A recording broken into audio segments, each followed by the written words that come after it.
जगदंबा माता की जय।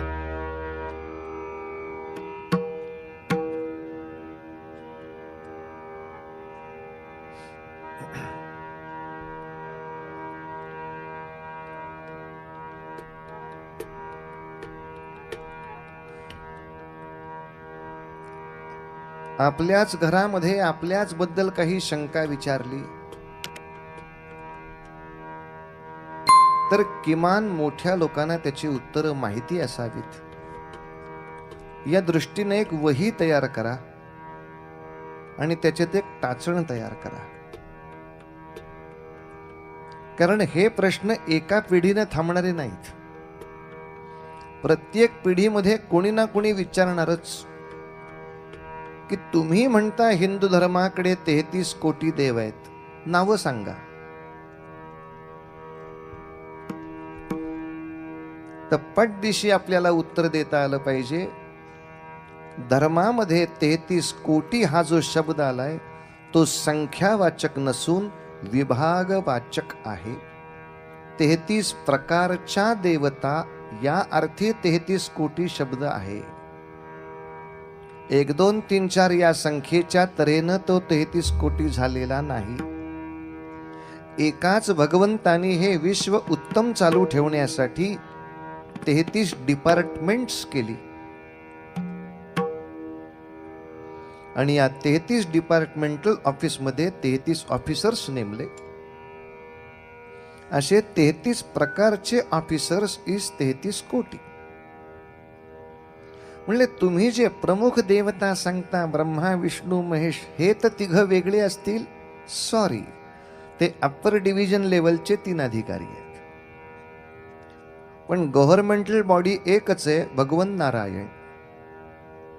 एकाच भगवंतानी हे विश्व सुंदर तऱ्हेनं चालवण्यासाठी केलेल्या व्यवस्थेमध्ये वरची 3 ऑफिसेस आहेत ब्रह्मा विष्णू महेश यांची आणि त्याच्या खाली 33 सब टायटल्स आहेत. एवढी ऑफिसेस श्रीमंत कंपनी असेल तर करता येते. मीच मालक आणि मीच नोकर असा ऑफिसर असला काय न सरला काय. साधारणतः ही अवस्था कोणत्या वेळेला आपली असते ते तुम्हाला कळतं. मीच झाडू मारून घेतो का, मीच इथे स्वीपर आहे, नंतर आज जाऊन मीच कोट घालून येऊन बसतो, मीच ऑफिसर आहे. परिस्थिती नसेल तर हे शक्य आहे. पण जिथे परिस्थिती शक्य आहे तिथे आदिनारायण वेगळे राहतात, ते क्षीरसागरात राहतात. त्यामुळे या 33 प्रकारच्या देवतांना किंवा ब्रह्मा विष्णू महेशांपैकी कोणत्याही ऑफिसला तुम्ही कोणताही जरी अर्ज केला तरी आकाशात पतितं तोयम यथा गच्छति सागरम सर्वदेव नमस्कारां केशवं प्रतिगच्छति. गोपाल कृष्ण महाराज की जय. कोणाही देवतेला केलेला नमस्कार एकाच भगवंतापर्यंत पोचतो. म्हणजे भगवंत एक आहेत याबद्दल आपला धर्म ठामच आहे. ही आहेत ती रूपे आहेत. स्वरूपामध्ये भगवंत एकच असतो. आता नेहमीचा वात्रट, मूर्ख, अजागळ आणि विचकट प्रश्न, सगळ्या देवता जर एकच आहेत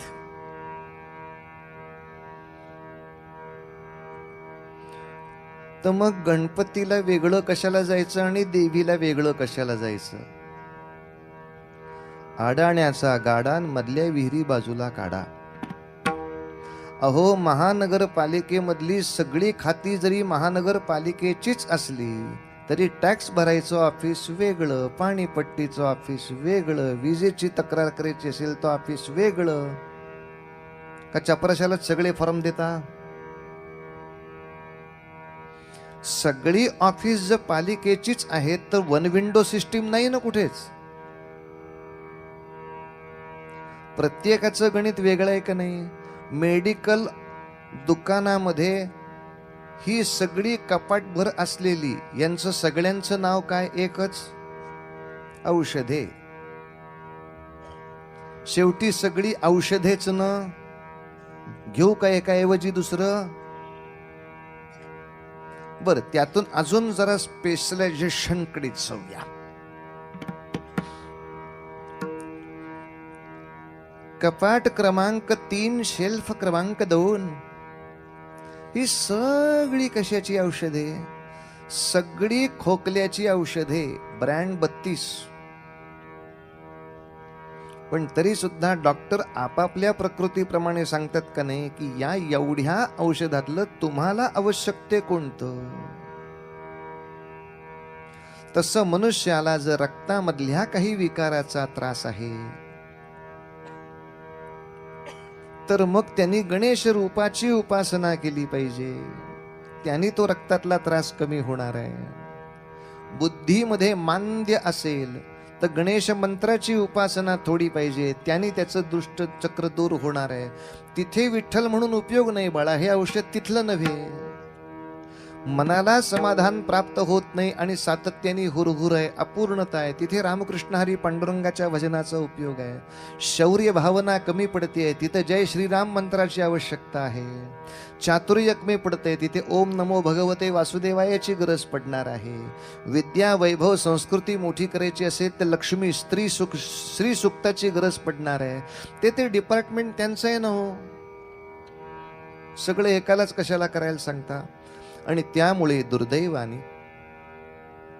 अनेक देव आहेत, याच्याबद्दल हिंदूंना सुद्धा न्यूनगंड आहे. यासारखा गाढवपणा कुठला? म्हणजे तुला नटवायला किंवा तुझे काळजी घ्यायला 33 प्रकारच्या देवता आपल्याकडे आहेत, ह्याचं त्यालाच वाईट वाटतंय. बाकी सगळ्या ठिकाणी कसं एकच बॉडीगार्ड असतो. हे 33 म्हणजे उगाच आहेत. मर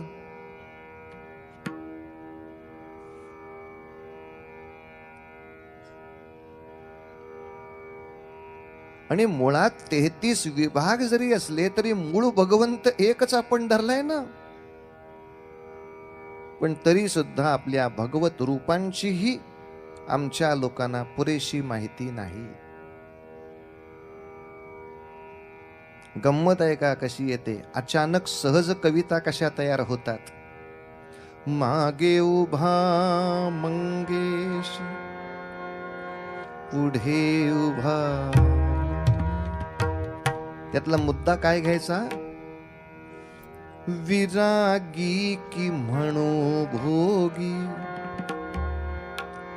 या शंकराला विरागी म्हणू का भोगी म्हणू? का बरं त्याला भोगी म्हणायचं का तुम्हाला एकदम मनामध्ये आलं? कंशैल सुता संगे गंगा. एक मिनिट, शैलसुता ही पार्वतीचं रूप आहे आणि गंगा ही काय दुसरी बाई आहे? म्हणजे ही पण बाई आहे, ती पण बाई आहे, मग त्याला काय म्हणू बाई? मुळात शैलसुताच्या बरोबर गंगेची तुलना करायची गरजच काय? आणि बहुतेक त्याला लक्षात आलं आपण भलतच काहीतरी लिहितोय, त्यामुळे त्यांनी गंगा म्हटल्यावर मस्तकी वाहे करून मोकळा झाला तो. पण तरी सुद्धा भगवान शंकरांच्या मस्तकावर असणारी गंगा ही स्त्री आहे का? किंवा गंगेचा सहवास याच्यामुळे आम्ही शंकराला भोगी म्हणायची आम्हाला परवानगी आहे का? विरागी की म्हणू भोगी, त्याला भोगी म्हणायला संधी काय? तर दोघी त्याच्यापाशी आहेत, हीच का? आणि त्या दोघी कोण? एक बायकोन दुसरी नदी.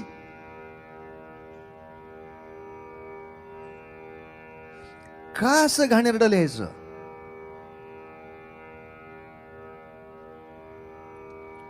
आमच्याकडचे त्याच्याही पुढचे विद्वान आहेत.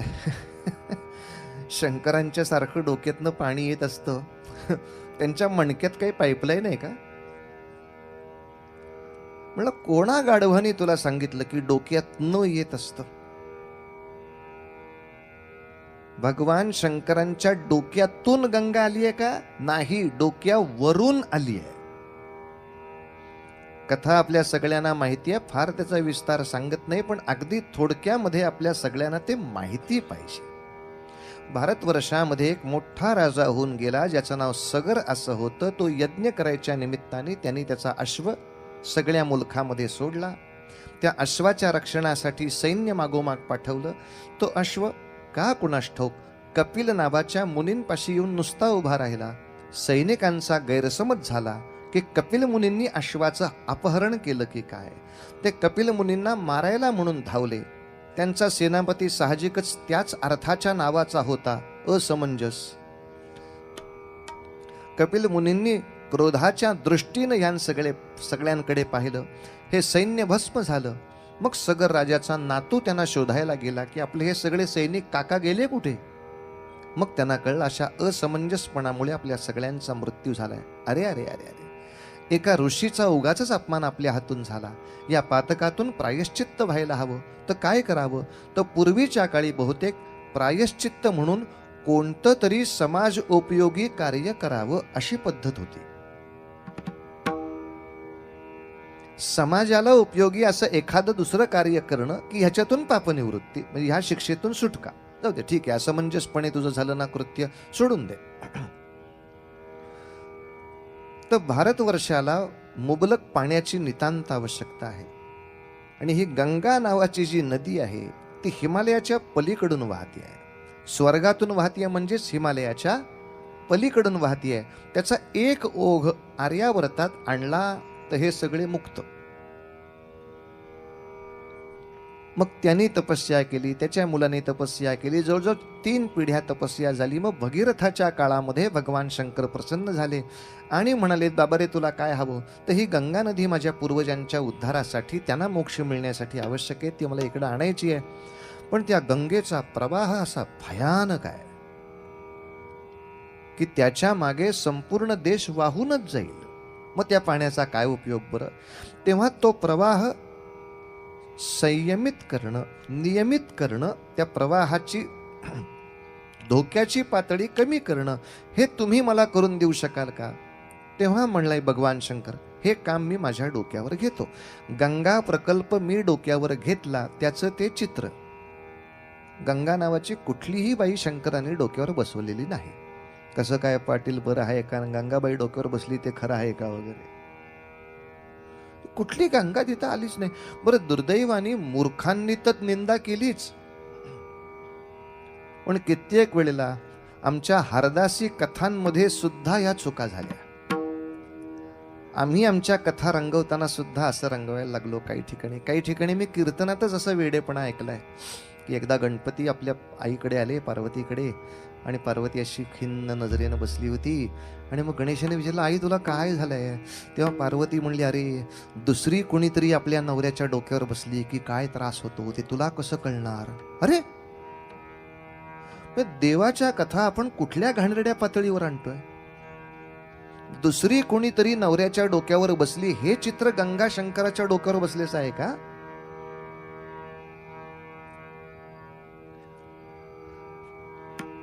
मग असं का नाही त्यासाठी म्हणत की अरे एखाद्या मोठ्या प्रकल्पामध्ये आपला नवरा अडकला की त्याचं प्रपंचाकडे लक्ष राहत नाही रे.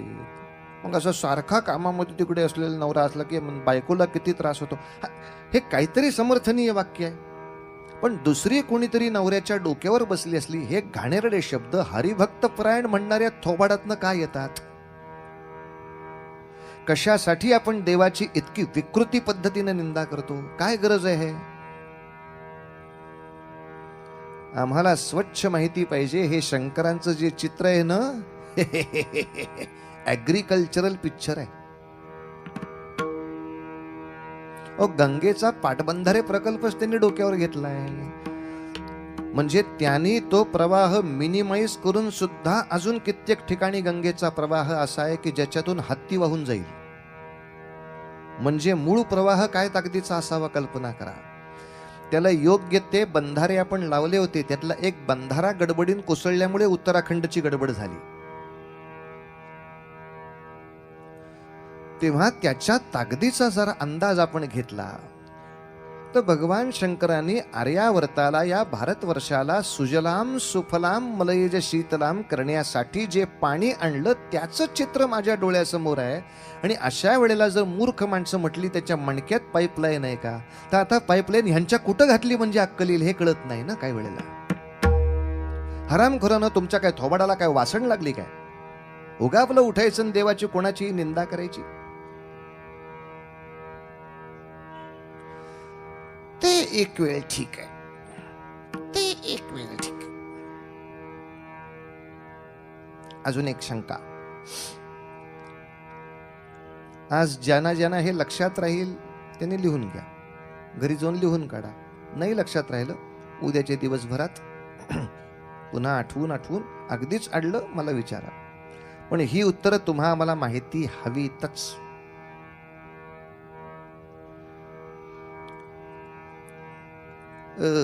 शंकराचं ठीक आहे, गणपतीचं काय?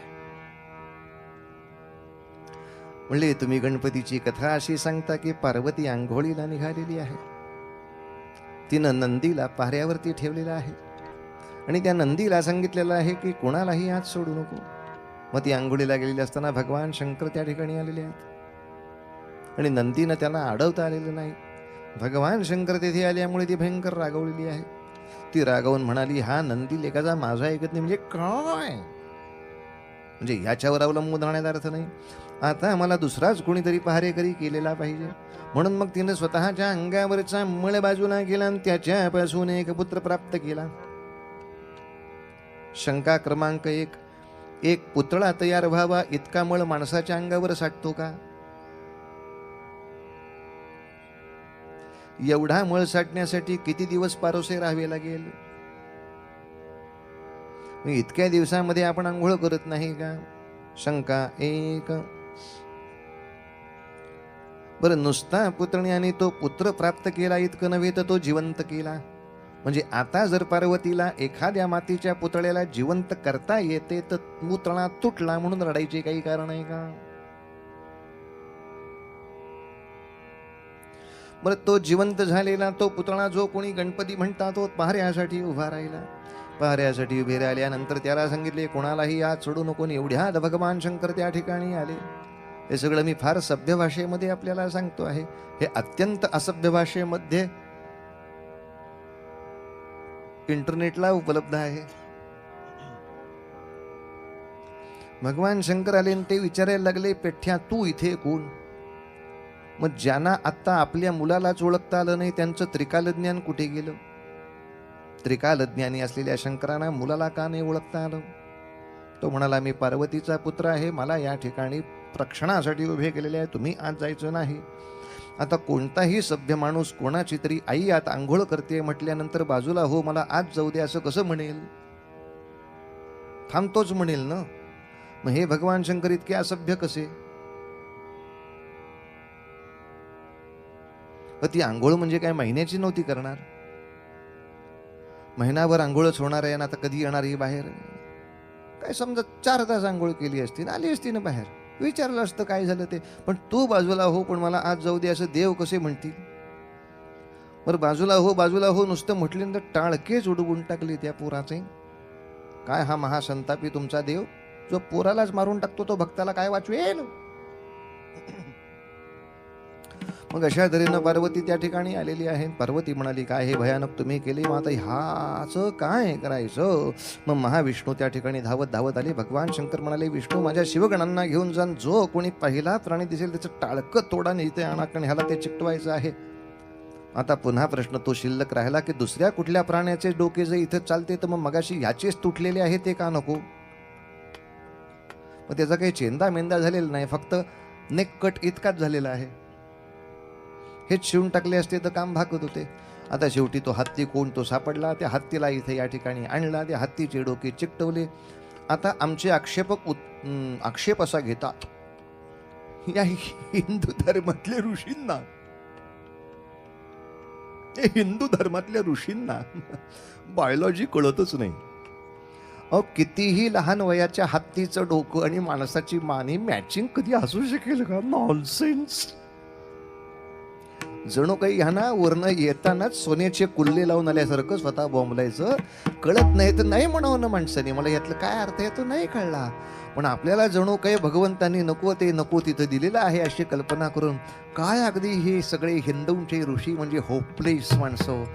आणि काय हे ते असं कसं ऑपरेशन त्यांनी केलं, आणि हे ऑपरेशन झाल्यानंतर पुन्हा प्रॉब्लेम शिल्लकच राहिला. त्या कवटीमधला मेंदू माणसाचा का हत्तीचा? आणि ज्या हत्तीला माणूस फसवू शकतो त्याला देव कसा म्हणायचा? आपल्यापेक्षा सुपिरियर पाहिजे ना कोणी देव, ज्याला आपण फसवू शकतो. हाथी मेरे साथी पिक्चर काढू शकतो.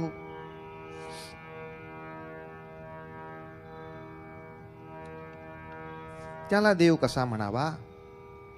किती शंका झाल्या? 15-20 शंका मी विचारल्या. या शंकांवर नुसतं रागवून नाही उपयोग. पटापटा उत्तरं सांगतोय, प्रयत्न करा लक्षात ठेवायची. लिहून काढा, नाही शक्य झालं उद्या स्मरण करून लिहा. या कथेसाठी असलेलं पहिलं वाक्य, ही कथा आध्यात्मिक रूपकाची आहे, ही जीवशास्त्रातली कथा नाही. रूपकात्मक कथेमधलं रूपक समजून घ्यायचं असतं, तपशील नाही. डोंबल. आता मुलांना विचारा रूपक कथा म्हणजे काय? ते म्हणजे रूपक तालामध्ये असते ती का? अरे कर्म कटकट मेल्या तुझी. रूपक कथा या शब्दाचा अर्थ आपल्याला जे शिकवायचं असतं ते गोष्टीच्या पद्धतीनं सांगायचं. अभ्यास करताना बडबड करायची नसते. कळलं ना? हो. आता बडबड करायची नसते हे गोष्टीतनं कसं सांगणार? मग आपण रूपक कथा तयार करतो. एक होतं कासव, ते फार बडबड बडबड बडबड बडबड बडबड करायचं. मग तिथे आले 2 बगळे. ते कासव बगळ्या, आता इथं विचारायचं नाही की कासवाने बोललेलं बगळ्याला कळतं का? हा पक्षीशास्त्राचा विषय नाहीये, हा रूपक कथेचा विषय आहे, हा मानसशास्त्राचा विषय आहे. बगळा हा शेवटी पक्षी आहे आणि कासव हा शेवटी उभयचर असलेला प्राणी आहे. त्यांचं एकमेक म्हणजे कनेक्शन. डोंबल तुझं बुद्धीचं कनेक्शन नाहीये तूर्त. शांत बस ना. रूपक कथेमध्ये ते रूपक म्हणूनच घ्यायचं असतं. ते 2 बगळे म्हणाले की आम्ही असे सगळ्या जगामध्ये फिरत असतो. मग ते कासव म्हटलं मला तुम्ही न्याल का? पण ते म्हणले तुला अभ्यास करायचा असेल तर आम्ही तुला नेऊ, पण अट एक, बडबड करायची नाही. कारण अभ्यासाच्या वेळेला बडबड करायची नाही हे शिकवायचंय मला. मग ते बगळे एक काठी आणतात. मग त्या कासवाला म्हणतात काठी तोंडामध्ये धर, मग आपण सगळीकडे फिरूया. म्हणजे जेव्हा आपलं निरीक्षण चालू असतं तेव्हा तोंड बंद पाहिजे. आल्यावर मग तुम्ही त्याच्यावरती लेक्चर तयार करा किंवा ते लिहून काढा, तुमचा प्रोजेक्ट रिपोर्ट तयार करा. मग तेव्हा तुम्ही तुमची बोलण्यामध्ये शक्ती घालवू नका, हे मला शिकवायचं होतं. आता हेच वाक्य मी किती वेळा म्हणत बसू? त्याच्याऐवजी गोष्ट केली. आणि अशा तऱ्हेनं बगळे त्याला फिरवायला लागले. मग बगळे हळूच त्याच्या परीक्षा घ्यायची म्हणून म्हटले काय रे कासवा, कसं वाटतंय अभ्यास करताना? आणि ते मूर्ख ओरडलं वा वा वा वा वा वा. आता वा म्हटल्यावर काठी सुटली, गेले परत पाताळात. असं मध्ये मध्ये बोलू नये हे सांगण्यासाठी केलेली गोष्ट, याला म्हणतात रूपक कथा. एक होता कावळा, एक होती चिमणी. कावळाला चिमणीकडे म्हणला चिवतई दार. आता चिमणीनं बोललेलं कावळ्याला कळतं का नाही हा इथे प्रश्न विचारायचा नाही. असा प्रश्न पडत असेल तर मारुती चितमपल्ली यांच्याकडे तुम्ही जायचं. तर ते पक्षीशास्त्राचे सगळ्यात मोठे डॉक्टर आहेत, ते त्याच्यात सांगू शकतात. पण पक्षीशास्त्राचा विषय असेल तरच विषय आहे हा मानसशास्त्राचा विषय. सगळ्या जातक कथा या तऱ्हेनं आलेल्या आहेत. सिंह कोल्ह्याला म्हटला. आता कोल्हा आणि सिंह कुठं गप्पा मारतात का? म्हणून लक्षात ठेवायचं, पहिलं वाक्य लक्षात ठेवायचं, ही अध्यात्माची रूपक कथा आहे. काय काय रूपक आहेत बघा, पट पट पट पट बघा. पार्वती हे रूपक आहे माझ्या बुद्धीचं. पार्वती स्नानाला निघाली म्हणजे शुद्ध व्हायला निघाली, साक्षात्कार मिळवायला निघाली. जेव्हा तुम्हाला साक्षात्कार हवा असतो तेव्हा एक निवांतपण आवश्यक असतं.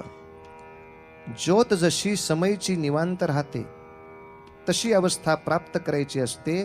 आणि निवांतपण मिळण्यासाठी अशुभ विचार येऊ नयेत, तसे शुभही येऊ नयेत ही अट असते. समयची ज्योत स्थिर राहण्यासाठी तिला विजवेल असा वारा यायला नको, नव्हे कुठलाच वारा यायला नको, कारण ती हलणारच नाही. तर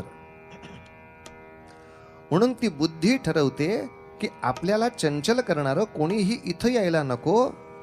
शिव म्हणजे चांगले विचार. आत्ता मला शिव पण नकोय साक्षात्काराच्या वेळेला, म्हणून ती आपल्या मनाला पहारेकरी नेमते.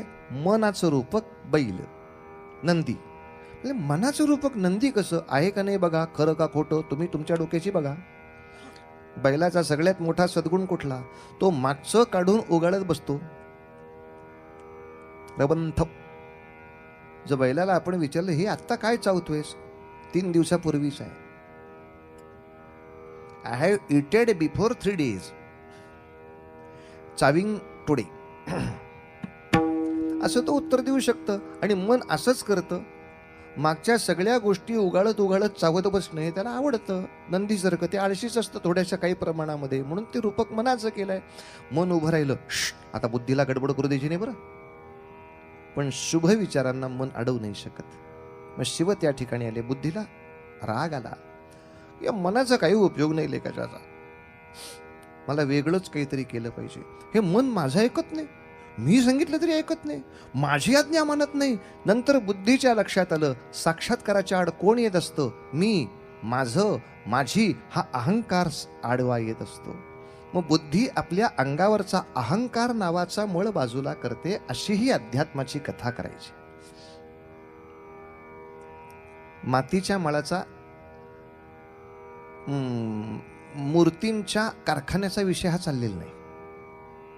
अहंकार नावाचा मळ बाजूला करते, तो मळ बाजूला करून ती साक्षात्कार प्राप्त करते. म्हणजे पुत्र प्राप्त केला, साक्षात्कार मिळवला, पुन्हा बुद्धी व्यवहारामध्ये आली आणि विचार करायला लागली. अरे साक्षात्कार कोणी मिळवला? मी मिळवला. साक्षात्कार कोणामुळे मिळाला? माझ्यामुळे मिळाला. साक्षात्कार कशामुळे मिळाला? मी तपस्या केली.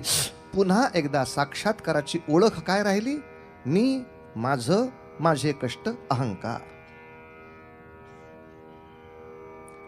डोकं म्हणजे ओळख. साक्षात्कार नावाचा पुत्र प्राप्त केला, हे मगाशी झालं. गणपती प्राप्त केला, पण गणपतीचं डोकं काय लावलं तिनं? पार्वतीनं गणपतीला डोकं कुठलं दिलं? पुन्हा अहंकाराचं डोकं आलं. ओळख म्हणजे डोकं. खरं का खोटं सांगा पोरांनो, मग बरोबर बोलतोय का नाही? समजा 50 हातांचे फोटो सांगितले, आईला सांगितलं यातला तुमच्या मुलाचा हात कुठला, ओळखता येईल का? नाही ओळखता येत पटकन. 10 पायांचे फोटो दाखवले, यातलं तुमचं कार्ट कुठलं, कसं ओळखता येणार? कारण हात आणि हा पाय ही पटकन ओळख नाही. पण 4 जणांचे फोटो टाकले, 100तनं पटकन ओळखता येतो, हाच माझा ढंप्या. ओळख म्हणजे चेहरा, ओळख म्हणजे डोकं, ओळख म्हणजे तुझे उत्तमांग. हे अहंकाराचं आलं. म्हणून या ठिकाणी शुभ विचार म्हणजे शिव त्या ठिकाणी येतात आणि अहंकाराचं मस्तक बाजूला करतात. मग अहंकार नको, साक्षात्काराचं मस्तक. मग कोणतं मस्तक पाहिजे? मग कसं मस्तक पाहिजे? असं दुसरं मस्तक ते निवडतात. ज्या मस्तकाला ते नाव देतात गजमस्तक. गज याचे अनेक अर्थ होतात, त्यातला एक अर्थ हत्ती आहे. गज म्हणजे फक्त हत्ती नाही, गज या तऱ्हेचं मस्तक त्याला देतात. आणि गज या शब्दाचं वैशिष्ट्य पहा, ज ग च्या उलट गज. जग कसं आहे? त्याला आदी आहे, अंत आहे. साक्षात्कार कसा असला पाहिजे? अनादी आहे, अनंत आहे, जगच्या उलटा. विश्व दुःखमय आहे, यातनामय आहे. साक्षात्कार अवस्था कशी पाहिजे? आनंदमय पाहिजे, चिदानंदमय पाहिजे. जगच्या उलट जाणारं मस्तक आपल्याला साक्षात्काराची ओळख असतं. म्हणून ते गजमस्तक.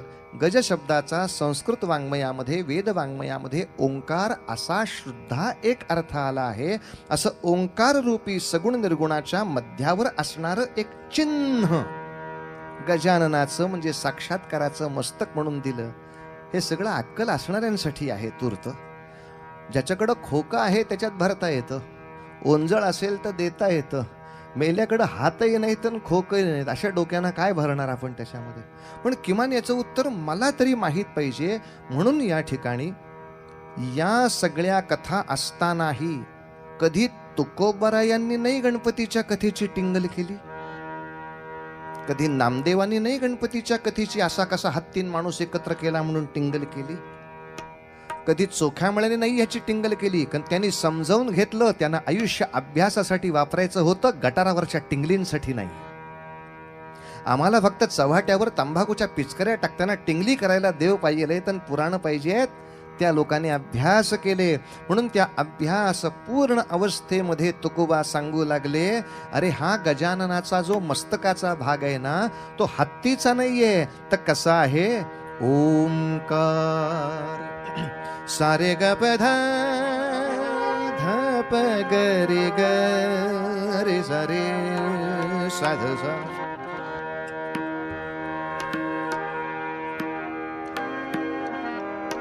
काय तुकोबांचे सुंदर शब्द आहेत पहा. चपखल अभ्यास पूर्ण.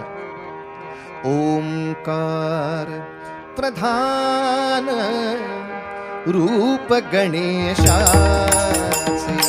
ओंकार प्रधान रूप गणेशाचे.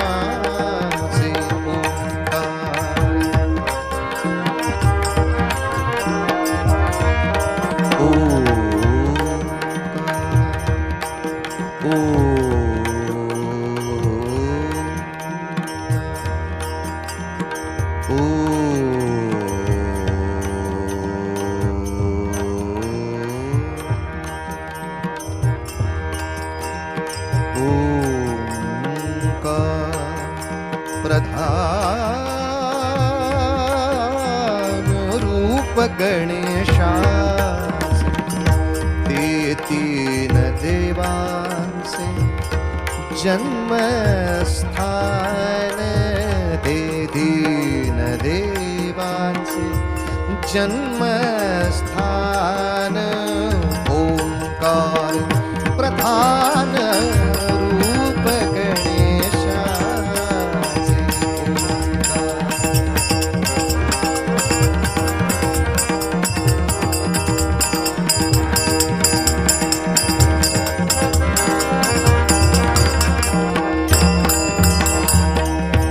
आकार तो ब्रह्मा, उकार तो विष्णू.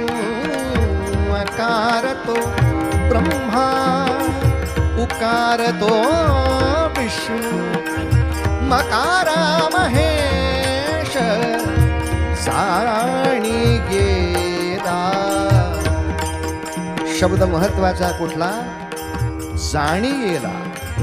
मी अभ्यास करून जाणून घेतलं या तीन मात्रामध्ये कशी तीन दैवत आहेत ते. आणि मग ऐसे तिन्ही देव जेथुनी उत्पन्न.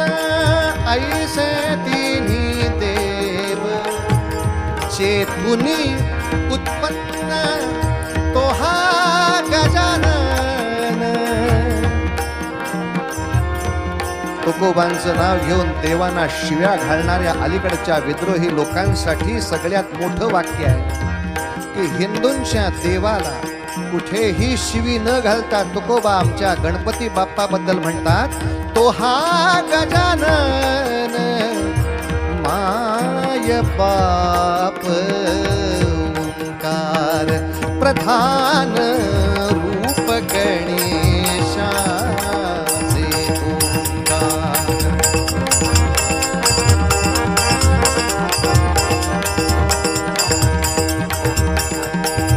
यासाठी तुकोबांनी वेद, उपनिषद, शास्त्र, श्रुती सर्वांचा अभ्यास केला. तुका म्हणे ऐसी आहे वेदवाणी. वेदवाणी तुका म्हणे. वेद शिकल्याशिवाय जमत हे? वेद समजावून घेतल्याशिवाय सांगता येईल असं? अभ्यास केला तर हे बोलताय. मी वेदांचा अभ्यास पाहिलाय. ऐसी आहे वेदवाणी. वेदवाणी तुका म्हणे. ऐसी आहे वेदवाणी. दोन तीन ताना मारल्या म्हणजे आपल्याला उगाच गाणं येतं असं लोकांना वाटतं, पण हा नाही जाय. आहे वेदवाणी वाणी तुका म्हणे. ऐसी आहे वेदवाणी पहावी पुराणी. व्यासाची या ओंकार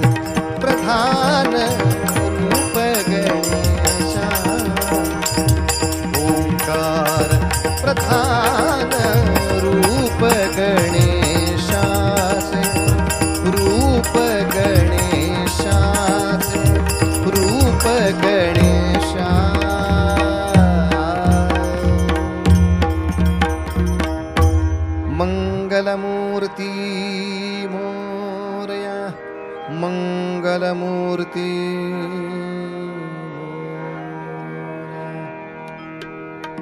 आपळे बुवा, तुम्ही एवढं मोठं विस्ताराने दिलेलं उत्तर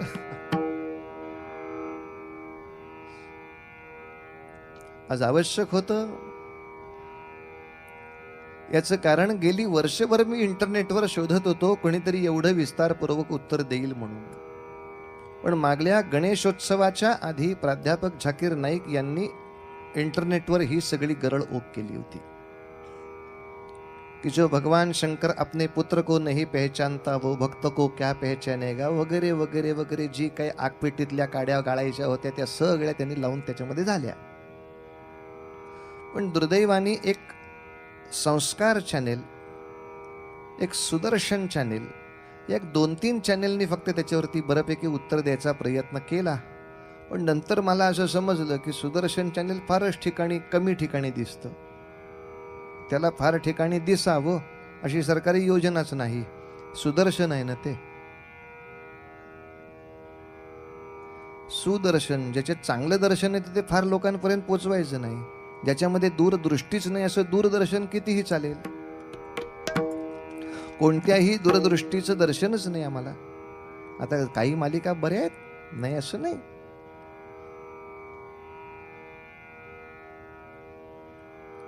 या कीर्तन संध्येच्या निमित्तानं मी आतापर्यंत 3 दैवतांच्या बद्दलचे आपल्या मनात काही शंका आणि गैरसमज येत असतील तर ते दूर करायचा यत्न केला. काल आपण हा यत्न केला दत्तात्रेयांच्या बद्दल की असं 3 डोक्याचं मूल अनुसूयेला झालं का? असं झालेलं नाही. 3 देवांच्या आशीर्वादानं अनुसूयेला 3 वेगवेगळे पुत्र प्राप्त झालेत. अनुसूयेला 3 वेगळे पुत्र प्राप्त झाले. त्यातल्या मधल्या पुत्राचं नाव दत्त असं आहे. पण त्या एकाच दत्तात्रेयामध्ये या तिघांचेही अंश आहेत, गुण आहेत हे दाखवण्यासाठी केलेलं चित्र म्हणून त्या ठिकाणी त्रयमूर्ती दत्त असा तयार झालेला आहे. आणि गुरुदेव दत्त असं त्यांचं नाव का पडलं? त्यांनी स्वतः तपश्चर्येनं असं एक उत्तम पद प्राप्त केलं की कित्येक वेळेला देवदेवतांना सुद्धा मत्सरावरती नियंत्रण ठेवता येत नाही. त्या मत्सराचा नाश ह्या दत्त संप्रदायाच्या, नाथ संप्रदायाच्या उपासनेनं करता येतो. म्हणून आमच्या सगळ्यांच्याही वरती असणारे गुरुदेव दत्त असं दत्तात्रेयांच्या रूपकाचा आपण विचार केला. आज भगवान शिवांच्याही त्या रूपकाचा आपण विचार केला. ते हिमालयवासी आहेत. हिमालयामध्ये स्वेटर न घालता राहता येतं का? पण मुळात विभूतीचा महिमा असा आहे आणि योगशास्त्राचाही महिमा असा आहे की कोणत्याही निसर्गाच्या गोष्टीवरती त्या योगाच्या शक्तीनं विजय मिळवता येतो. ते योगेश्वराचं खूप मोठं रूप आहे. शंकरांच्या बद्दल बोललो, गणेशांच्या बद्दलही बोललो आणि शुक्रवारच्या निमित्ताने 5 मिनिटं फक्त देवीच्या बद्दल बोलून पुढे निघून जाऊया. कारण शंका काढून उंदरं कुरतडायला बसली तर आपण आपली दाभड घेऊन तयार पाहिजे. तो कुठेही गोधडी फाड रे मेल्या, परत शिवून दाखवते का नाही बघ. देवीबद्दलच्या मी 5 शंका पूर्वीच सांगितल्या, थोडक्यात सांगतो फक्त. मेल्याशिवाय स्वर्गात जाता येत नाही. मग महिषासुर मेल्याशिवाय स्वर्गात गेला कसा? मित्रमंडळींना घेऊन स्वर्गात जाता येत नाही तर मग सैन्यासकट महिषासुर गेला कसा? शरीरासकट स्वर्गात जाता येत नाही, मग तो लढायला शरीरासकट गेला कसा? पुण्य केल्याशिवाय जाता येत नाही तर मग काही पुण्य न करता पाप करायला मेला तो स्वर्गात गेला कसा? आणि गेला तर मेला इंद्राशी लढून इंद्राला पराभूत करून स्वर्गाचा राजा होऊन बसला. काही कथा पट पट पट पट आपल्याला डोक्यातले सगळी जळमट काढून टाकतो. महिषासुर ज्या स्वर्गात गेला तो आत्मे जिथे जातात तो स्वर्ग नव्हे. दुर्दैवानं दोन्ही बंगल्यांचं नाव एकच असल्यामुळं गोंधळ होतोय. जसं गायींना चारा घालणारे गोपाल कृष्ण यादवच,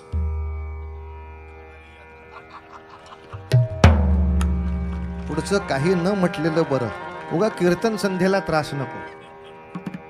जनावराच्या चाऱ्यातले पैसे खाणारे. आता यादव नावाने घोटाळा नको. हे यादव वेगळे, हे यादव वेगळे. या गणिताप्रमाणे दोन्हीही बंगल्याचं नाव नेमकं स्वर्गच पडलंय. अलीकडे आहेत ना बऱ्याच सोसायटी पण अशा आहेत, स्वर्गलोक सोसायटी. हो, पुण्यामध्ये तर घाबरेलच होतो. कुठे राहता हो? आम्ही स्वर्गलोकात. बापरे, जिवंत स्वर्गलोकात राहता घेऊ. आता काय सोसायटीची नाव आहेत, स्वर्गलोक आहे, चंद्रलोक सोसायटी आहे. आता मंगळावर पाणी सापडल्यावर मंगळलोक सुद्धा काढतायत लोक आता काहीतरी. अजून फक्त नरक लोक आलेलं नाही आहे. तो काय ड्रेनेज लाईन तुंबली की होतोच सगळीकडे आपोआप, तो काही वेगळा करायची गरज नाही, वगैरे वगैरे वगैरे वगैरे. तर रामायण महाभारतामध्ये किंवा काही पुराणामध्ये सुद्धा स्वर्ग नावाचे ज्या गोष्टीचं आपण सतत वर्णन ऐकतो ते हिमालयाच्या पलीकडचा एक प्रांत आहे, ज्याचं पूर्वीच्या काळातलं नाव त्रिविष्टप असं आहे, आजच्या काळातलं नाव तिबेट आहे. हा हिमालयाच्या पलीकडे आहे. अजूनही आपण जर पाहाल तर हिमालयाच्या पलीकडे तिबेट आणि नेपाळच्या बाजूला जे राजे होतात त्यांना इंद्र असंच म्हणतात, सत्येंद्र. बाकी सगळ्यांची नावं नाही सांगत आहे. त्या स्वर्गातलीच राजकन्या ना ती मनीषा कोयराला, कोणती नेपाळ नरेशांची कन्या.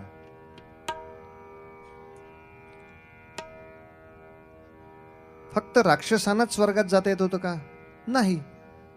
रामायणामध्ये 4 ठिकाणी उल्लेख असा आहे की इंद्राला जेव्हा सैन्याची गरज लागत असे तेव्हा राजा दशरथ सुद्धा आपलं सैन्य घेऊन स्वर्गात जात होता, न मरता, एंट्री एक्झिट विसा घेऊन. सैन्यासकट ते स्वर्गात जात होते. तिथं कोण राक्षसाला असेल त्याच्याशी युद्ध करत होते, त्याच्यातनं सगळे वाचलेले परत येत होते. म्हणजे या स्वर्गात जाण्यासाठी मृत्यूची गरज कोणालाच नाहीये. महाभारतामध्ये दुष्यंत राजा स्वर्गात जाऊन आल्याची कथा आहे. ययाती नावाचा राजा अनेक वेळेला इंद्राला भेटायला स्वर्गात जात होता अशी कथा आहे. जाऊ दे, दुष्यंत ययाती लक्षात नाही राहिले. अर्जुनाचा काही प्रॉब्लेम नाही. वनवासामध्ये असताना 12 वर्ष जी वनवासामध्ये होते त्या काळामध्ये गोपालकृष्णांनी एकदा सांगितले की अर्जुना, तुझ्या हातात जर 1 वर्षभर असेल तर स्वर्गात जाऊन इंद्राकडून वाद्यविद्या, मृदुंगविद्या, नृत्यविद्या शिकून अर्जुन त्या काळामध्ये आलाय. मग इंद्राकडे बहुतेक स्वर्गाच्या तिबेटच्या बाजूला या पण फॅकल्टीज होत्या विद्यापीठात. आणि साधारणतः अर्जुन हा योद्धा होता, पण योद्धा असणाऱ्या माणसांनी वादक असू नये असं कुठं आहे? आम्हाला थोडासा डान्स जर करावासा वाटला, संदेशी आते है वगैरे वगैरे, तर सैनिक सुद्धा गाऊ शकतात, सैनिक सुद्धा नाचू शकतात. सैनिकांनी नाचू नये असं कुठे आहे त्याच्यामध्ये? उलट आयुष्य सुगंधी सोन्यासारखं करायचं असेल तर नर्तक आहेत त्यांनी सुद्धा सैनिकांसारखी अंगामध्ये ताकद बाळगावी आणि ज्यांच्या अंगात ताकद येते नृत्यामध्ये सुद्धा सहभागी व्हावं. काही वाईट नाही त्याच्यामध्ये. अर्जुन वाद्यविद्या आणि नृत्यविद्या त्यावेळेला स्वर्गात जाऊन शिकून आला असा स्वच्छ उल्लेख आहे. म्हणजे मेल्याशिवाय दशरथही स्वर्गात जाऊन आलेत बऱ्याच वेळा, पण मेल्यानंतर ते स्वर्गात गेलेत ते पत्ता वेगळा आहे त्याचा. ययाती मृत्यूनंतर ज्या स्वर्गात गेला तो पत्ता वेगळा. या 2 बंगल्यांची नावं एक असल्यामुळे आपला गोंधळ होतोय. इथे कोणीही XYZ व्हिसा घेऊन जाऊ शकतो असाच तो स्वर्ग होता. त्याच्यात तो महिषासूर गेला, त्यामुळे सगळं ते युद्ध झालं वगैरे वगैरे वगैरे. त्यामुळे आपल्याला नेहमी असं दिसतं स्वर्गावर आक्रमण झालं की सगळे देव पहिले शंकरांकडे येतात. का? नियरेस्ट तेच आहेत ना, हिमालय. तिबेटला सगळ्यात जवळ ते असल्यामुळे पहिले भगवान शंकरांकडे येतात. आणि इथं आपल्याला हा संदेश मिळालेला आहे. जेव्हा 3 देव एकत्र विचारायला बसले काय करायचं महिषासुराचं, अशा वेळेला सगळ्यांनी ठरवलं की एखाद्या राक्षसी वृत्तीला पराभूत करायचं असेल तर सज्जनांनी युती केली पाहिजे. एक एकटे पडू पण एकत्र येणार नाही. मग मातीत खड्डा करून ठेवूया आपापल्या मापाचा आणि आपापल्या बापाचा, जाऊया तिकडं कुठं जायचं मारायला ते. ब्रह्मा विष्णू महेशांनी सुद्धा सातत्याने आम्हाला ही सूचना दिली आहे, चांगल्या लोकांनी एकत्र आल्याशिवाय नाही महिषासूर मरत रे. चांगली माणसं नुसती चांगली असून महिषासूर मरत नाही, एकत्र आल्याशिवाय युद्ध जिंकता येत नाही. हे एकीचं ज्ञान देण्यासाठी आपल्याला हा सगळा कथाभाग सांगितला जातो. या 3 देवांनी, पण 3 देव एकत्र आले, पण त्यांना आत्ताची जी सनातन शंका आहे ती होतीच. आपण येऊ, आपल्यांचं काय? आपल्यांचं नाही, आपल्यांचं काय? हो, कारण शंकरांचे भक्त म्हणणार आम्ही विष्णूची आज्ञा का म्हणावी? उगच. मग विष्णूच्या लोकांनी म्हणून ब्रह्मदेव कोण आम्हाला सांगणार? आम्हाला काही विष्णू नाही येत सांगायला. ह्याचं ह्यानी ऐकायचं नाही, ह्याचं ह्यानी ऐकायचं नाही, हा पहिल्यापासून प्रॉब्लेम. म्हणून तिघांनी ठरवलं की तिघांची मिळून NOC कुठल्या तरी चौथ्याला द्या, म्हणजे सगळ्यांच्या डोक्यावर एक समान वजन पडतं. आता चौथ्या अथॉरिटीने सांगितलं म्हणजे विष्णूच्या लोकांनी समजायचं ते विष्णूनीच सांगितलंय, ब्रह्म्याच्या लोकांनी समजायचं ते ब्रह्मदेवानीच सांगितलंय. NOC final authority Parvati. पार्वतीच्या हातामध्ये सगळं ते देऊन टाकलं. आणि ब्रह्मा विष्णू महेशांना शक्य नाही असा पराक्रम त्यावेळेला पार्वती मातेनं करून दाखवला. यासाठी ते सगळं नवरात्र आणि शुक्रवार आपल्याकडे घेतला जातो. आज एका वेगळ्या पार्वतीचं नाव घेतलं पाहिजे, कारण आज दिनविशेषाप्रमाणे सुद्धा एक अशीच महिषासुरमर्दिनी ज्यांचं नाव सावित्रीबाई फुले असं आहे, त्यांचं सुद्धा आज जन्मदिवसाची स्मृती आहे. आणि जवळजवळ वयाच्या 18व्या वर्षी एखाद्या शाळेमध्ये शिक्षिका म्हणून उभी राहणं हा एक अभिनव प्रयोग त्यांनी आपल्या आयुष्यात करून दाखवलाय, आपल्या पतिराजांच्या साथीनं करून दाखवलाय. पण तरी सुद्धा नवऱ्याने साथ दिली तरी तिनं हो म्हटलं पाहिजे ना. शेतामध्ये काम करत असताना मातीवरती झाडाच्या फांदीनं पहिलं शिक्षण घ्यावं, नंतर शिक्षिकेचं शिक्षण घेण्यासाठी सासरच्या लोकांना समजायला नको, कारण सासरचे एवढे काही हो म्हणायला तयार नव्हते. असं असताना सुद्धा शिक्षिकेचं शिक्षण पूर्ण करावं आणि नंतर मात्र एका शाळेपासून सुरुवात करावी. ते 3 वर्षात पुणे महानगरात 18 शाळा ज्योतिबाने तेव्हा तयार केल्या. आणि त्या एवढ्या लहान वयामध्ये सावित्रीबाई पहिल्यांदा मुख्याध्यापिका म्हणून पुढच्या एका शाळेमध्ये काम करू लागल्या. त्यांचं एक वैशिष्ट्य सांगण्यातलं आहे असं की जाता येता काही गुंडांचा त्रास होईल. ज्योतिरावांनी त्याच्यासाठी एक पट्टेवाला पण ठेवला होता त्यांच्याबरोबर. पण पुण्यामध्ये सगळ्याच आमच्या शूरवीरांना मार्गदर्शन करणारे जे एक पैलवान होते, लहुजी वस्ताद, त्यांनी इतका सुंदर उपदेश केला. सावित्री, पट्टेवाल्यावर किती वेळा अवलंबून राहायचं? एकदा तूच तुझं दुर्गेचं रूप दाखव, सगळा त्रास बंद होतोय बघ. तुम्ही बायका काही करू शकणार नाही ह्या भरोश्यावर गुंडगिरी आहे. आणि खरंच एका दिवशी गुंड मध्ये रस्त्यात आल्याबरोबर सावित्रीनं पायातली चप्पल काढून सगळ्यांच्या देखत जो त्याला धुतला. नंतर पट्टेवाल्याचीच गरज काय, आसपासही गुंड कोणी फिरकले नाहीत. सावित्री, तुझी ताकद दाखव. अय्या, बायकांनी काय लढायचं हो. पुण्यातल्याच शाळेत, नाव नाही सांगत, असाच गोंधळ होता. रस्त्याच्या एका कडेला लेडीज हॉस्टेल, इकडच्या कडेला कॉलेज. हॉस्टेलमधनं मुली कॉलेजला जात आहेत हो. मग तिथल्या मुलींना मध्ये त्रास होतोय हो. मग काय करूया, 4 पोलीस भाड्याने आणू म्हणले इथं बसवायला. आणायला हरकत नाही, पोलीस संरक्षण करतील, पण सारखं परावलंबित्व का? आम्ही त्या शाळेच्या मुख्याध्यापक बाईंना विचारलं, ह्या पोरींना लाथा घालायला का नाही शिकवत आहे? तिथं हे उत्तर ऐकू आलं, इश्श, बायकांनी का मारामाऱ्या करायच्या? म्हणलं, बाईंनी मारामारी केली म्हणूनच नवरात्र असतं, त्याच्या उत्सवासाठीच. अय्या, म्हणून का नवरात्र असतं? कल्पनाच नाही हो. तिच्या दिवशी हिशोबी साधारण नवरात्र म्हणजे रांगोळी स्पर्धा, चमचा लिंबू, संगीत खुर्ची, फॅन्सी ड्रेस, आणि जास्त झालं तर आम्ही सारे खवय्ये, अन्नकोट. अशा नाही, हे सगळं वाईट नाही आहे ताई, प्रश्न तो नाही, पण तिला ते संरक्षण यायलाच पाहिजे ना. आणि चुकून मी त्या मुख्याध्यापक बाईंना सप्तशतीचं पुस्तक दिलं, त्याने ते वाचलं. बाकी सगळा अर्थ मी त्यांना समजावून सांगितला. आज त्याच शाळेतल्या 600 मुली ब्लॅक बेल्ट होल्डर आहेत. आपल्याला एक आनंदाचा विषय आहे. आज पोलिसांची त्या ठिकाणी गरज लागत नाही. उलट कमिशनर साहेब त्या सगळ्या क्लासच्या उद्घाटनासाठी आले, स्वच्छ इतकं सुंदर बोलले. बोलण्यातला मुद्दा खूप छान होता. ते म्हणले, इंग्लिशमध्ये बोलताना आपण नेहमी असंच म्हणतो, लेडीज अँड जेंटलमॅन. का म्हणले? लेडीजला जेंटल का नाही म्हटलं, मेनला जेंटल का म्हटलं? म्हणजे मेनला म्हणावं लागतं, ते असतातच जेंटल, असं ते म्हटले होते त्यावेळेला. लेडीज अँड जेंटलमेन म्हणताना त्या असतातच, त्या सहसा शक्तीचा दुरुपयोग करणार नाहीत. त्यामुळे ते तेव्हा भाषणात म्हटले होते, तुम्ही मुलींनी 10 जणींनी मिळून कोणाला बडवलं, काही काळजी करू नका, आम्ही फार काही चौकशी करायला त्या ठिकाणी येणार नाही, कारण तुम्ही चुकीच्या माणसाला मारणार नाही याच्यावर आमचा विश्वास आहे. जो आम्ही काही काही मोठ्या ठिकाणी सुद्धा ठेवू शकत नाही, चुकीचा माणूसही त्याच्यात मध्ये मारला जातो. तुम्ही काही चुकीच्या माणसाला ठोकणार नाही, पण ठोकून काढा, कुठं वाट बघू नका कोणाची. नवीन सावित्रीच्या लेखी तयार झाल्या. वासुदेव बळवंत फडक्यांनी सुद्धा जेव्हा स्वतःची नवीन शाळा काढली होती तेव्हा ते त्याच्या बायकोला सांगत असत की अगं आता तू पुढची सावित्री हो. तिला वाटलं सत्यवान सावित्रीबद्दल नवरा सांगतोय का काय, ते म्हटले ते सत्यवान सावित्री चांगलेच आहेत, ते मागे होऊन गेले. आता ही जी नवीन सावित्री फुलेंची होती ती जशी शिक्षिका झाली तशी तू हो, हे सांगतोय मी. पुढच्या शाळेमध्ये वासुदेव बळवंत फडकेंनी त्यांच्या पत्नीला शिक्षिका म्हणून उभं केलं. त्याच्यासमोर आदर्श हे सगळे मोठे होते. मुद्दा हा आहे, घरातली स्त्री शिकलेली असेल ती सगळ्यांना सुधारू शकते हो, पण दुर्दैव तेच आहे, जातीपाती मोडल्या पाहिजेत. बोलतात सगळे, पण पुन्हा एकदा बोलायचं फक्त जातीवरच. ज्योतिराव फुल्यांना बामणांनी किती त्रास दिला माहिती का तुम्हाला?